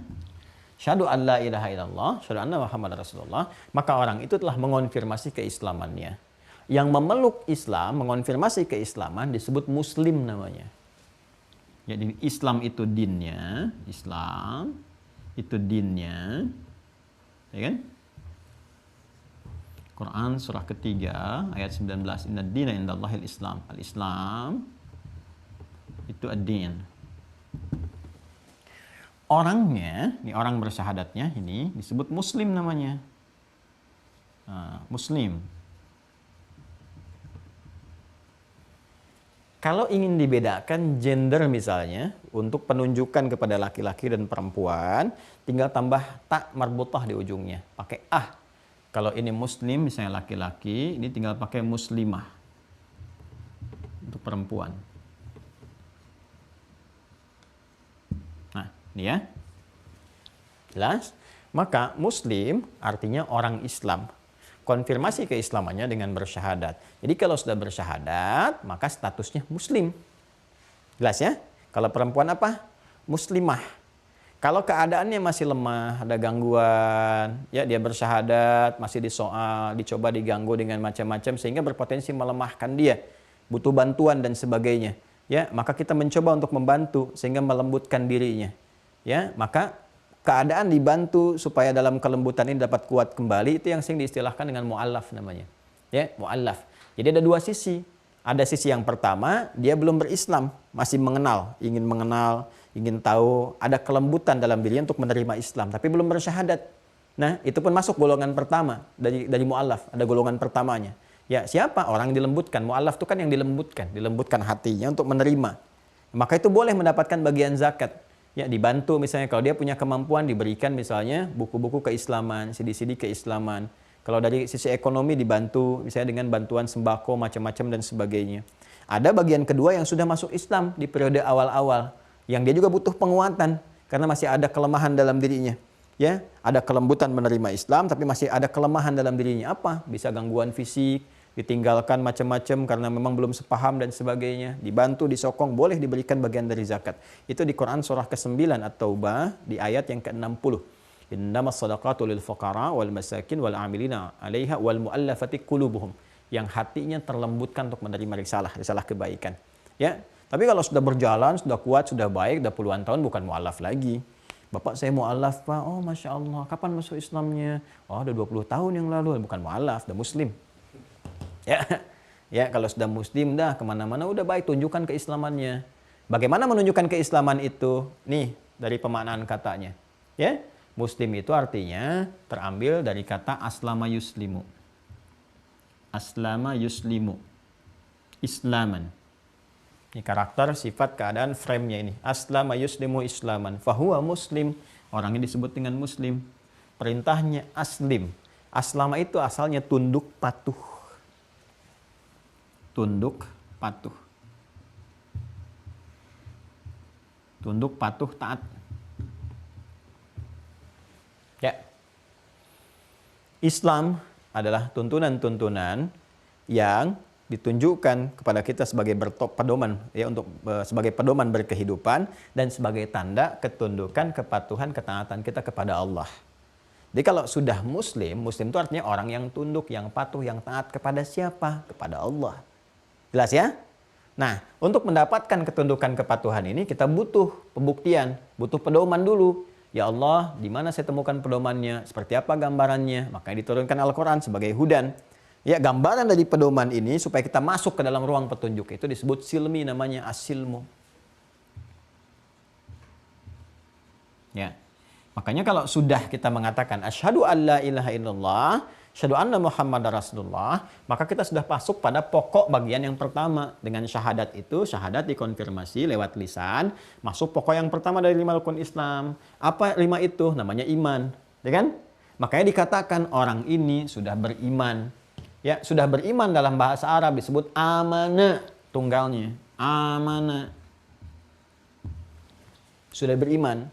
Jamaknya tinggal tambah ujungnya, waw dan alif. Amanu plus gini. Amanu. Jadi kalau udah panjang, jamak. Amana tunggal. Amana, sudah beriman. Apa tanda sudah beriman? Sudah berkata dengan lisannya, qaul, sudah berkata. Apa yang dikatakan? Syahadu an la ilaha illallah, syahadu anna Muhammadar Rasulullah. Maka kalau banyak orang sudah mengatakan itu, berarti sudah beriman. Ya, maka panggilan Quran, panggilannya menjadi berubah dari nas, manusia pada umumnya, kepada amanu. Maka muncul panggilan-panggilan iman. Ya ayyuhalladzina amanu, ya ayyuhalladzina amanu. Hei orang-orang yang telah menyatakan saya sudah beriman. Dikonfirmasi dengan syahadatnya, syahadu an la ilaha illallah. Dah kan? Berarti kalau kamu sudah beriman, kamu sudah menjadi muslim.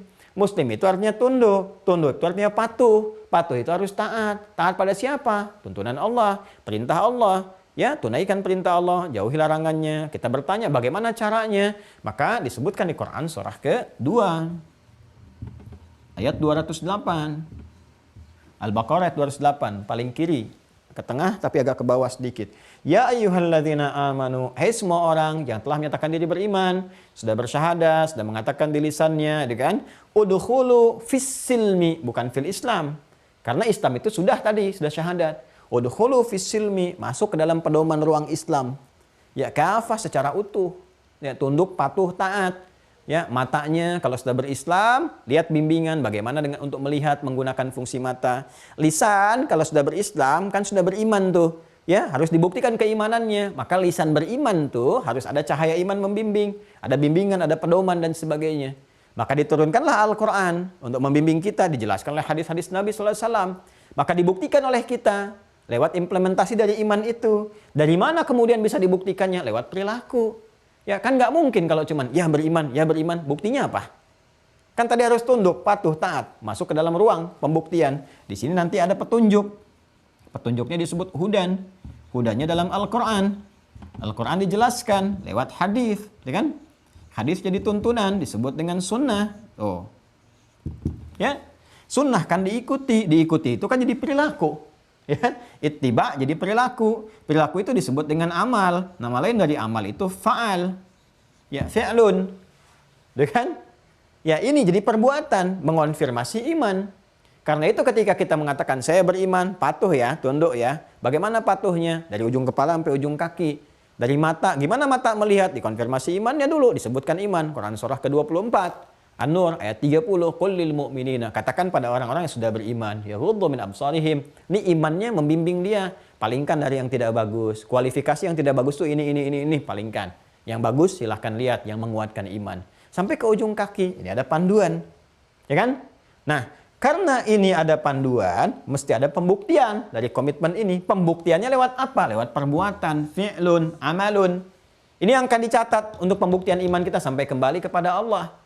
Karena itu di Al-Quran dikatakan, فَمَنْ يَعْمَلْ مِثْقَالَ ذَرَّةٍ خَيْرًا يَرَهُ وَمَنْ يَعْمَلْ مِثْقَالَ ذَرَّةٍ شَرًّا يَرَهُ. Dan di sini Al-Imam Al-Bukhari mengatakan, wahwa iman itu komitmennya qaulun wa fi'lun. Nih, balik ke kitab tadi, di halaman 20 tadi. Wahwa, sedangkan implementasi dari keimanan itu qaulun, pertama kali dikatakan, lalu wa fi'lun, dibuktikan lewat perbuatan.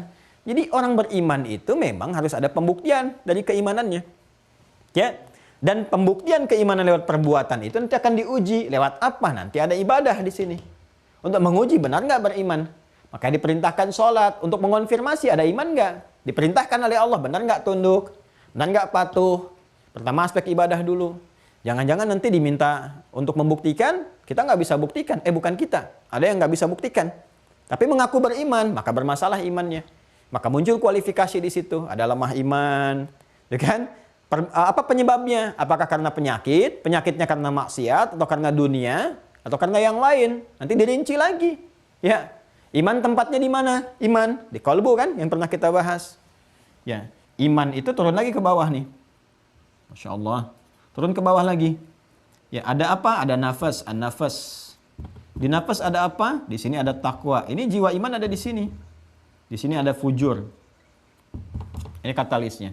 Nafas ada di mana ruang ini? Ada di kolbu. Ya, al-qalbu. Kolbu ada di mana? Ada di sudur, di sodron, jamannya sudur. No, di sini. Maka perkataan ini, asyhadu an la ilaha illallah wa asyhadu anna Muhammadar Rasulullah, begitu diucapkan harus tembus ke sini. Nah, mengonfirmasi jiwa takwanya. Ini akan mensupport nih nilai keimanan supaya naik. Jiwa takwa ini. Di takwa ini akan ditembuskan dari nafas kepada kolbu, kolbu kepada sodrun, dari sodrun terjemahkan, diikat oleh akal kita, diperintahkan sepersekian detik ke dalam bagian tubuh kita untuk diekspresikan dengan kuasa Allah cepat sekali terjadinya. Karena itu kita akan dapati korelasi antara iman dalam Al-Quran, kemudian takwa, ya kan nanti begitu diucapkan qaulun, imannya dari lisan nanti kan diucapkan, tembusnya ke sini kan, ke jiwa takwa. Adanya di mana? Di jiwa. Jiwa itu apa? Nafas. Tempat nafas di mana? Di kolbu. Makanya disebutkan jiwa takwa ini ada di kolbu. Kolbu. Ya, sisi terluarnya disebut sadrun, jamaknya sudur. Sudurun. Nah. Begitu diucapkan, ini harus sampai ke sini. Nanti dari sini diberikan perintah untuk mengonfirmasi benar nih imannya. Ya, maka distimulus. Lewat apa? Lewat amalan. Diperintahkan oleh Allah. Salat ya. Nah, nanti dicek. Betul nggak nyampe ke sini sinyalnya? Ya, begitu betul. Sekian detik tuh diperintahkan. Tembus ke sini, ke sini, ke sini. Dari sini ke amalan, ke jawarih. Ke perilaku kita. Maka dibuktikan lewat apa? Lewat amal. Konfirmasi takwa itu nanti ada pada amal. Amal yang bersumber dari iman disebut saleh. Maka muncul istilah amal saleh. Karena itu perpaduan tiga ini sering ditunjukkan oleh Al-Quran di dalam ayat-ayat firman-firman Allah untuk mengonfirmasi satu dengan yang lainnya. Ya, pembuka hudannya pun disebutkan. Ya, coba lihat di Al-Baqarah pertama kali ya. Setelah Alif Lam Mim, selanjutnya apa? Dzalikal kitab, Al-Quran. La raiba fi. Hudan untuk siapa? Lil muttaqin, orang takwa. Siapa orang takwa itu? Alladzina yu'minuna bil ghaib, iman. Iman harus diuji lewat apa? Amal soleh. Wa yuqimunas shalah. Wa mimma razaqnahum yunfiqun. Semua saling mengonfirmasi. Ya kan? Nah ini amal soleh ini. Inilah fi'lun. Yang mengonfirmasi qaulun. Iman yang benar dari lisan turun ke hati. Seperti cinta dari mata turun ke hati. Itu kan? Iman dari lisan turun ke hati. Makanya kalau imannya tidak sampai ke hati, dikonfirmasi lewat perbuatan nggak muncul. Karena cuma di lisan saja. Itu karena penyakit. Penyakitnya macam-macam. Bisa nifak.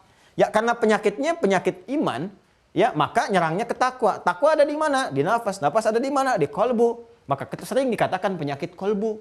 Jamak dari kolbu disebut kulubun. Penyakit kulub disebut maradun. Ya, maradun. Maka disebutkan di Quran surah kedua Al-Baqarah di ayat 10. Ya, fi qulubihim marad. Fazadahumullahu marada. Kan? Apa yang menyebabkan penyakit ini? Banyak nanti. Di antaranya apa? Ya, diikuti provokasi setan. Provokasinya kemana? Setan provokasi ke sifat fujur. Fujur ada di mana? Ada di nafas. Ketika diprovokasi berdiri sendiri. Nafas memerintahkan. Ya, perintah disebut ammar. Terus memerintahkan disebut ammar. Membawa karakter disebut ammarah. Karena ini sifatnya kalau berdiri sendiri jadi jelek. Maka perbuatan yang jelek disebut su. Maka dari sini memerintahkan kepada su. Nih, nggak lewat takwa ke sini. Su terus. Ammaratum bisu. Maka disebutkan di Quran surah ke-12 dikonfirmasi. Ayat 53. Wa ma ubarri'u nafsi innan nafsa la'ammaratum bisu illa ma rahima rabbi. Ya, itu persoalan pertama. Siapa yang memprovokasi ini? Setan. Kita udah lengkapi pembahasan tentang setan. Dari asal-usul, cara kerja, sampai akhir tragisnya. Nah, setan masuk lewat mana? Setan gak mau tanggung. Ya, dia gak mau gagal. Dia berusaha untuk mengcover semua jalan dari fujur. Fujur kan ke sini, nafas ke kolbu ke sodrun. Ini puncak terakhirnya. Maka dia masuk lewat sini. Karena yang digoda bukan 1-2 orang, tapi semua orang. Ya, maka dijamakkan sodrun. Jadi sudur bentuk jamak. Maka disebutkan alladzi yuwaswisu fi sudurin nas. Dia berharap kalau gagal di sini, digoda di sini, gagal di sini, goda di sini. Karena ini 3, 1, 2, 3. Gambarannya lewat tahapan-tahapan. Kadang dalam internal kita. Dan kadang dalam lingkungan terdekat kita, kalau lebih luas lagi, kadang yang paling jauh. Itu yang digambarkan dalam jamarat, akabah, usta dengan ula. Semua terkonfirmasi. Jadi nggak ada yang kosong dalam syariat itu. Semua ada maknanya. Jadi kalau kita ngaji dalam gitu, pelajari semua keterkaitannya ada. Ya kan? Nah, maka orang-orang yang berkata, saya Islam nih, saya juga Muslim Pak. Sholat nggak? Nah, ini terkonfirmasi keadaan lemah imannya.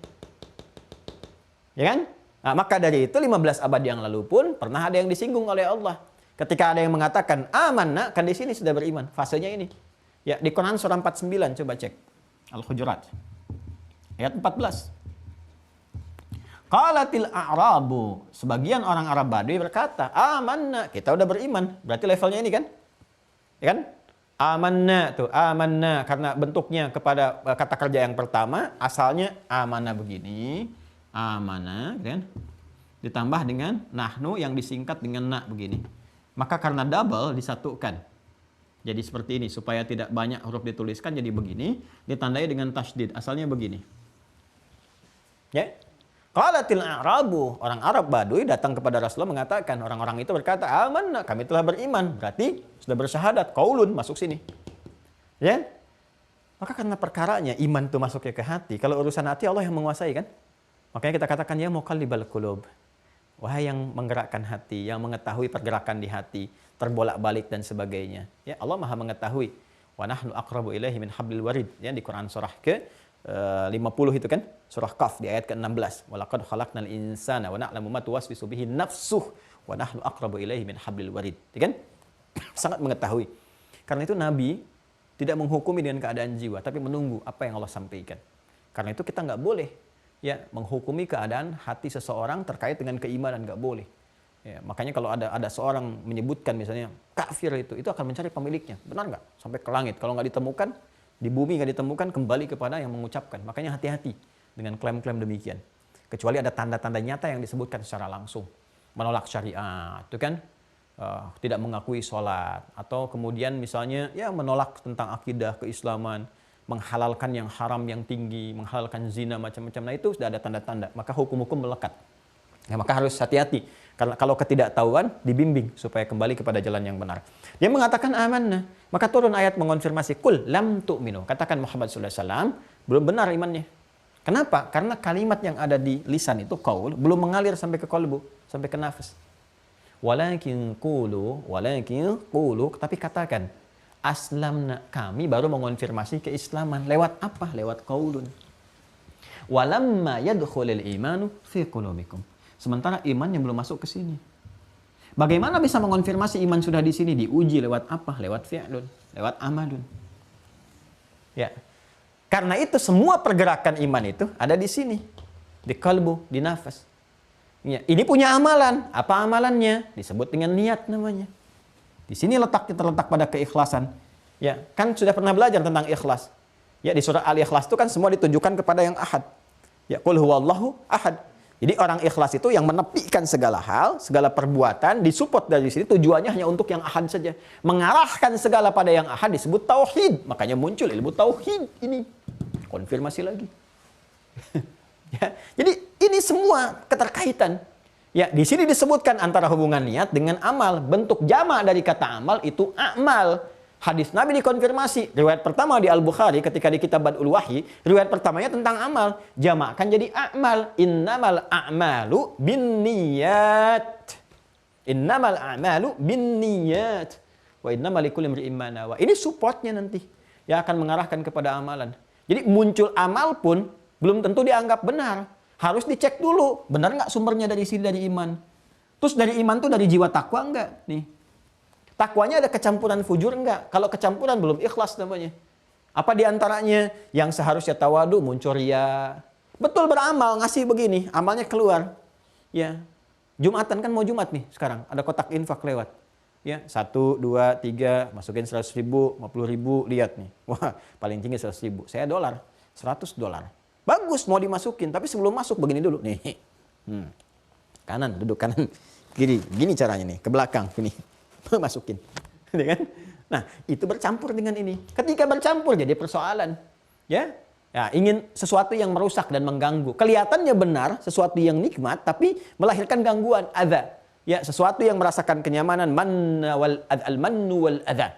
Ya, maka batal amalannya karena terkonfirmasi ada gangguan-gangguan di dalamnya. Ya, kotor lagi. Maka turun Quran surah kedua Al-Baqarah ayat 264. Ya ayyuhalladzina amanu la tubtilu sadaqatikum bil manni wal adza kalladzi yunfiqu malahu ria'an nas. Ini nih jelas.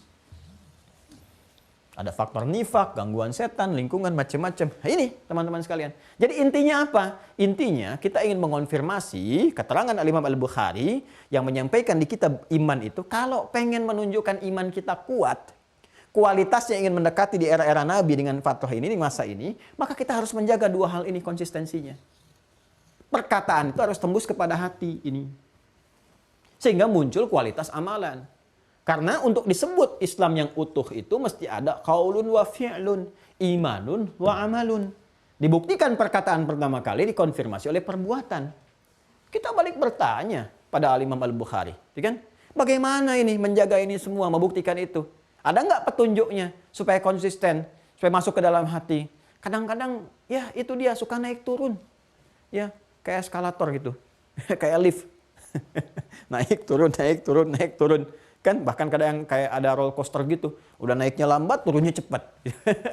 Naiknya lambat, berangkat latihan tahajud gitu, tapi turunnya tiba-tiba cepat. Ya, gagal dalam pekerjaan sekali udah hilang tahajudnya. Padahal awal-awal tahajud. Mau ujian, Masya Allah, tahajud. Udah dikasih wisuda, lupa. Dibawa mabok. Kan diajak lingkungan macam-macam. Padahal awalnya tahajud, puasa. Kenapa ujungnya jadi maksiat? Kayak roller coaster kan? Kata Imam Al-Bukhari, nah itu udah saya bahas. Kalau dilanjutkan kalimatnya, kita akan menghafal ini. Ya, wa huwa qaulun wa fi'lun wa yazidu wa yanqusu, ya kan? Kita teruskan. Ini betul. Wa huwa qaulun wa fi'lun wa yazidu wa yanqusu. Ya betul kata Imam Al-Bukhari. Iman itu memang pertama pembuktian lewat perkataan, dikonfirmasi lewat perbuatan. Cuma engkau harus sadar. Karena sifatnya tadi ada gangguan dan ada support juga dari malaikat, kan simpulnya udah kita bahas sebelumnya. Makanya sebelum mengaji kita bahas dulu simpulnya. Wa yazidu, kadang dia naik. Kuat tuh kalau udah kuat tuh Masya Allah. Jangankan yang fardu, yang sunnah diburu. Ya, jangankan merasa tenang dengan yang fardu. Ketinggalan sunnah bisa gelisah. Wah kelihatan nih kalau lagi Ramadan tuh jangankan ngejar sholat maghrib, sholat isya. Tarawih dikejar-kejar, nyimpan sajadah tuh. Ya, sampai ada perdebatan di kalangan emak-emak untuk memperebutkan saf untuk tarawih. Sedangkan tarawih sunnah. Itu kan? Bagaimana semangat untuk kejar tadarusan dan sebagainya. Nah, kata Imam Al-Bukhari, ya, mengonfirmasi nanti dari hadis-hadis Nabi SAW, wa yazidu wa yanqusu. Tapi jangan salah kata beliau. Iman itu dinamis. Ada pengaruh-pengaruh, yazid wa yanqus. Kadang naik, kadang turun. Kadang kuat, kadang lemah. Yazid itu naik, tambah, yanqus turun.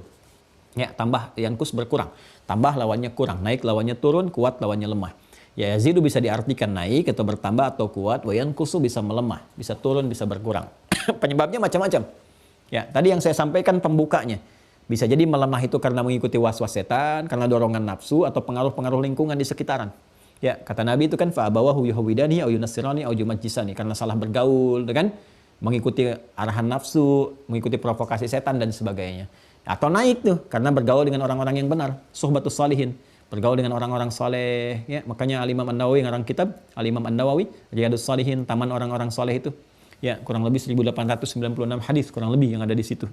Ya, setelah Al-Arba'in 42 hadis untuk pokok-pokoknya. Nah, jadi teruskan. Nah, tadi saya sampaikan, kita balik bertanya, ya Imam Al-Bukhari, sampaikan informasi kepada kami. Gimana caranya kita? Ada nggak petunjuk dari Nabi SAW cara naikin supaya stabil imannya kuat, ya kan? Kemudian kita jaga supaya nggak turun, supaya nggak melemah. Maka diteruskan oleh beliau. Konfirmasi dari hadis Nabi SAW sebelumnya adalah ayat-ayat Al-Quran dulu. Maka tadi saya sampaikan manhaj beliau, sampaikan ayat Qurannya. Teruskan. Qala Allah Ta'ala. Baik ya, Allah Subhanahu Wa Ta'ala berfirman. Memberikan gambaran kepada kita di surah Al-Fatah. Ya, surah ke-48 ayat yang keempat.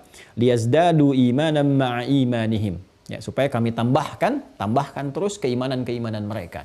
Jadi ada isyarat dalam Al-Quran, amalan-amalan yang terus menguatkan iman. menambah iman. Supaya nanti dengan iman bertambah itu ada tipsnya. Ya, ada petunjuk-petunjuknya. Ini isyaratnya dulu yang beliau sampaikan. Juga teruskan, wazidnahum huda. Kami tambahkan dengan iman itu hudan, petunjuk itu terkonfirmasi itu. Jalur yang tadi itu. Ya, dari iman terus ditambahkan petunjuk, nanti dari petunjuk adalah kebahagiaan. Ulaika ala hudan min rabbihim wa ulaika humul muflihun. Kemudian di surat Maryam ayat 76 juga kita dapatkan, wa yazidullahu alladzina ihtadau huda. Allah akan tambahkan orang-orang yang sering kali mengerjakan satu hal dari petunjuk-petunjuk Allah itu, tambahkan hudannya.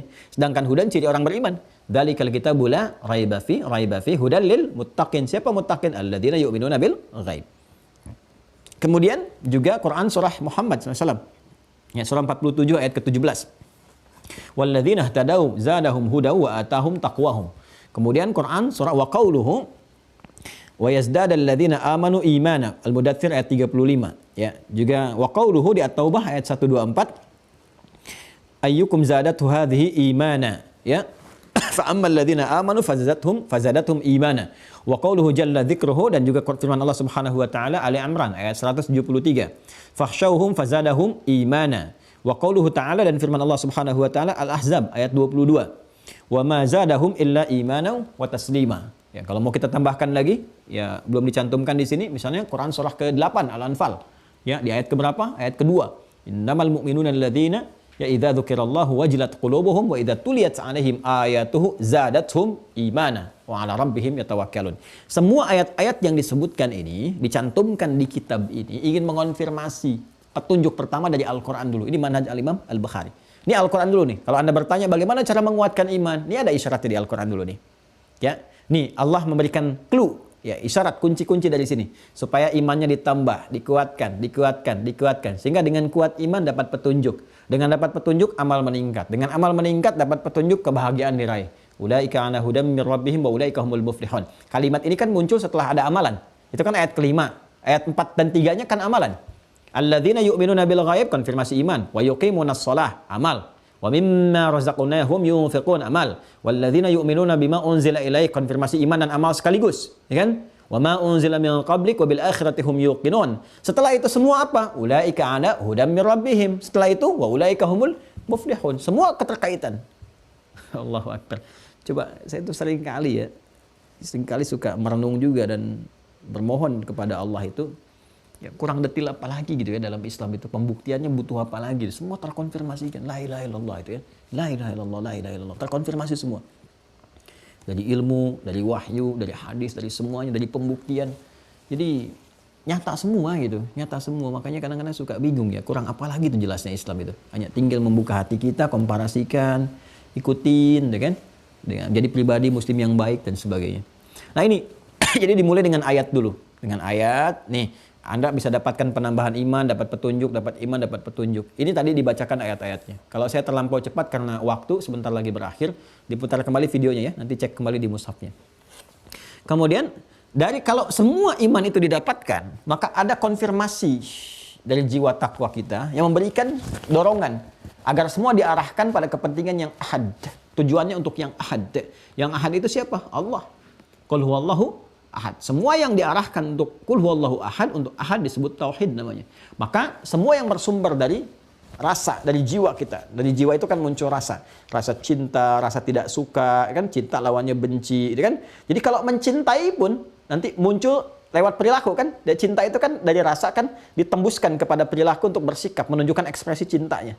Ya, senyum dengan cinta, menatap dengan tatapan kebaikan-kebaikan, berjalan dengan rasa kasih dan sebagainya. Itu hubbun namanya. Ya, mahabbah. Untuk membenci juga lawannya benci. Nggak suka, mata bisa melotot, berpaling, macam-macam. Itu kan ekspresi benci. Nah, kalau bersumber dari iman, maka semua tadi petunjuk kalau dikerjakan, kata Imam Al-Bukhari teruskan, wal hubbu fillahi wal bughdhu fillahi minal iman. Nih. Maka kalau sudah ada iman dalam jiwanya, itu akan menggerakkan. Maka cintanya pun bersumber dari imannya. Benci pun karena petunjuk imannya. Nah, benci pada yang bagaimana? Pada yang buruk-buruk. Karena iman itu mengarahkan pada yang baik semua. Iman kan konektivitasnya ke Allah. Ya kan? Sedangkan Allah maha baik. Innallaha thayyibun la yaqbalu illa thayyiban. Allah itu maha baik. Gak mungkin bersumber dari Allah yang jelek-jelek. Ya, menipu gak mungkin bersumber dari Allah. Ya, bikin hoax gak mungkin bersumber dari Allah. Korupsi gak mungkin bersumber dari Allah. Semua baik-baik. Karena Allah memberikan cahaya, Allah kan nurun ala nur. Memberikan cahaya kepada apa? Kepada iman. Nuruhum yas'a baina aydihim wa bi aymanihim. Karena cahaya ilahi itu disampaikan kepada jiwa iman, makanya iman memerintahkan kepada kebaikan. Ya, dari kebaikan muncul pada arahan yang baik-baik, cinta pada kebaikan. Jadi kalau ada benci pun dari iman, membencinya kepada yang tidak baik, lawan dari baik. Membenci yang hoax, membenci sifat-sifat buruk, ya zina, fahsya, mungkar, akumulasinya itu. Jadi kalau benci karena iman, pasti bencinya pada yang jelek. Nggak suka gitu kan. Dengan apa? Dengan gibah, dengan fitnah, dengan celaan, dengan perpecahan, dengan keburukan, dengan pencurian, pembunuhan, perzinahan, mabuk-mabukan. Nah itu cahaya iman. Dan karena dari iman, ada porsi untuk menyikapi proporsional. Ya, jadi nggak berlebihan. Benci tidak berlebihan, cinta nggak berlebihan, tapi diatur porsinya, sesuai dengan kadarnya. Itulah indahnya. Nah, sekarang bagaimana untuk memenuhi semua itu supaya kita mengetahuinya dengan baik? Ya, mendalami ayat-ayat tadi, membaca clue-nya dan sebagainya sehingga melahirkan sikap-sikap tadi. Mesti lihat hadis. Ya, karena itu berlanjut kita ingin bacakan hadisnya. Ya, hadisnya dari siapa? Harus jelas siapa yang menyampaikannya. Ya, siapa informasi yang bisa didapatkan, dilacak dari siapa. Nah, karena itu kita lanjutkan nanti di pertemuan berikutnya karena waktunya udah habis untuk hari ini. Ya, alhamdulillah ya. Tolong sabar ya teman-teman, sabar dikit. Ya. Jadi apa yang guru-guru kami pernah ajarkan supaya jadi pahala jariah juga untuk beliau. Jadi kadang-kadang saya sambungkan ke tata bahasa. Jadi guru-guru yang mengajarkan saya bahasa Arab tuh alhamdulillah insyaallah mudah-mudahan dapat pahalanya juga. Yang ngajarin nahwu, saraf, kan balaghah, macam-macam arud dan seterusnya. Ada guru-guru kami tuh. Ya, Masya Allah Ustadz Budairi yang mengajarkan arud, kan. Ada ustadz-ustadz yang lain, Ustadz Aun yang mengajarkan saraf waktu di Tripoli itu. Kemudian ada balaghah, Syekh Abdul Latif Asywairif ya. Kemudian nahwu, kalau nahwu banyak Ustadz Srina gitu kan. Kemudian yang lain-lainnya Masya Allah gitu. Jadi terbayang kalau saya sedang menyampaikan itu, bahas ini terbayang guru-guru kita itu. Nah, jadi kita pun bermohon saat bersamaan, meskipun lewat suara hati kita, ya Allah rahmati guru-guru kami. Ya, dari yang sebelumnya, dari TK, dari SD, dari yang rumah orang tua, sampai semua dapat keberkahannya. Jadi mohon izin kalau saya mengajar agak dalam sedikit misalnya untuk memahami ke sini, mudah bagi saya untuk bacain hadis saja gampang. Ya, tapi kami menginginkan ada keberkahan dari ilmu yang telah Allah titipkan. Jadi dari yang ngajarkan ini kita sampaikan. Dan alhamdulillah insya Allah kalau sepanjang yang saya rasakan menerima pengajaran dari guru-guru seperti ini, jadi mengakar gitu. Kita tahu ke sini alurnya. Dan rasanya berbeda ya, ke dalam jiwa kita rasanya akan berbeda dibandingkan kita langsung baca ngaji begini langsung bagus, nggak ada masalah, semua ada porsinya. Jadi kalau teman-teman ingin langsung kan ada ustadz-ustadz lain juga yang baik-baik, bagus, masya Allah nerangkannya ini ke sini, kan mungkin porsinya beda-beda. Ada yang langsung ngaji hadisnya, ada yang berkisah, ya semua mengajarkan apa yang didapatkannya. Kalau dapat ngaji kitab ini dari guru ini ya beliau akan sampaikan begitu dan pasti akan menghormati gurunya juga. Silakan cek deh kalau mau ngajar itu. Kadang-kadang beliau berdoa untuk gurunya dulu dan sebagainya, nyambungkan ke atasnya dan seterusnya. Ya prinsipnya adalah menebarkan kebaikan, ketentraman yang kiranya bisa didapatkan. Sehingga tadi kalau kita mau sempurnakan Islam, Muslim, Silmi, dapat apa kalau diajarkan semua itu? Dapat salam. Makanya semua mengonfirmasi tentang salam. Ya, siapa misalnya Nabi Yahya mengonfirmasi wassalamun alaihi yauma wulida wa yauma yamutu wa yauma yub'atsu hayya. Nabi Isa mengonfirmasi wassalamun alayya yauma wulidtu wa yauma amutu wa yauma ub'atsu hayya. Nabi Muhammad mengonfirmasi lebih dalam lagi. Bahkan dikonfirmasi nabi-nabi sebelumnya karena risalah pun yang dibawa dengan namanya Islam. Satu-satunya nabi rasul yang nama risalahnya langsung Islam.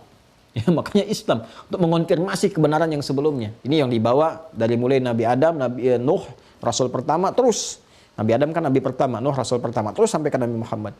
Nah, uniknya Nabi Muhammad langsung namanya Islam, yang mencakup ke semuanya. Kalau dulu kan syariatnya Musa, syariatnya Isa alaihissalam, syariatnya Daud, Sulaiman, ya suhubnya Ibrahim. Begitu Nabi Muhammad, Islam semua. Baik mencakup imannya dan syariatnya, akidah dan syariatnya semua. Ini menunjukkan konfirmasi keseluruhannya tercakup bahwa semua yang dibawa para nabi rasul terkonfirmasikan di sini semuanya. Dan itu bisa diriset, dibuktikan. Kitabnya aja banyak tuh. Ya. Saya kadang-kadang suka ingin mencoba gitu mengkomparasikan. Ya kalau di keyakinan lain kita menghormati, semua menghormati. Cuma kan untuk menguatkan keyakinan kita coba cek ada nggak kitab-kitab kayak gini gitu di hampir semua bidang disiplin ilmunya. Di syariatnya ada fikihnya dibagi lagi, ada Bukharin perbandingan, tuh kan ada fikih mazhabnya dibanyakin lagi. Kita di ilmu hadis aja ini baru hadis ada berapa jilid gitu. Baru satu aja Sahih Al-Bukhari jilidnya ada 18, dia 4 jilid, Sahih Muslim ada yang 9 jilid, ada yang sekian jilid. Belum nanti yang sunan-sunan, kitab sunan, An-Nasai, ya, Abu Daud gitu kan, At-Tirmidzi dan sebagainya. Belum yang Mu'jam ada berapa lagi? Itu Mu'jam At-Tabrani aja udah banyak tuh, Mu'jam Al-Kabirnya itu. Belum Musnad ada sendiri lagi. Ya, ada berapa banyak lagi itu, ada berapa jilid tuh kalau kita pengen dapatkan, luar biasa. Nanti satu saat kita tunjukin supaya memahami. Kurang lebih demikian teman-teman sekalian untuk hari ini, mudah-mudahan bermanfaat. Kalau ada salah-salahnya mohon dimaafkan. Kalau betul-betul keliru ditinggalkan saja, dikonfirmasi ke saya supaya saya ralat. Oh, kemarin saya salah ucap, harusnya begini. Kemarin saya salah sebutkan ayat, harusnya yang ini. Ya, sehingga kita selalu berada dalam jalur kebenaran, saling mendoakan termasuk orang-orang sekitaran kita.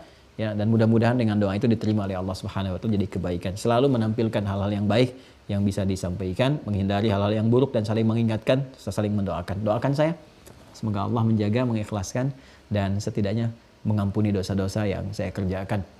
pernah saya lakukan. Ya, semoga Allah berkenan menerima itu semua dari doa-doa Anda semuanya dan menggugurkan dosa-dosa yang pernah dilakukan. Ya, semoga Allah ridhai. Sekali lagi terima kasih untuk pertemuan hari ini. Allahumma taqabbal minna innaka antas sami'ul alim wa tub 'alaina innaka antat tawwabur rahim. Rabbana atina fid dunya hasanah wa fil akhirati hasanah wa qina adzabannar. Allahumma tsabbit fi qulubina ya Allah bi nuril Qur'anil Karim wa tsabbit fi qulubina ya Allah bi hadyi rasulikal Mustafa sayyidina Muhammad sallallahu alaihi wasallam al amin. Allahumma rabbana taqabbal minna rabbana taqabbal minna innaka antas sami'ud du'a. Wa sallallahu ala sayyidina Muhammad wa ala alihi wa sahbihi ajma'in. Subhanakallahumma bihamdika asyhadu an la ilaha illa anta nastaghfiruka wa natubu ilaik wa akhiru da'wana alhamdulillahi rabbil alamin. Terima kasih, semoga berkah di hari Jumat ini. Jangan lupa sunnah-sunnah Jumat yang ikhwan, salat Jumat hari ini sesuai dengan wilayahnya masing-masing. Titip doa, semoga Allah ampuni saya dan keluarga dan rahmat untuk kita semua. Assalamualaikum warahmatullahi wabarakatuh.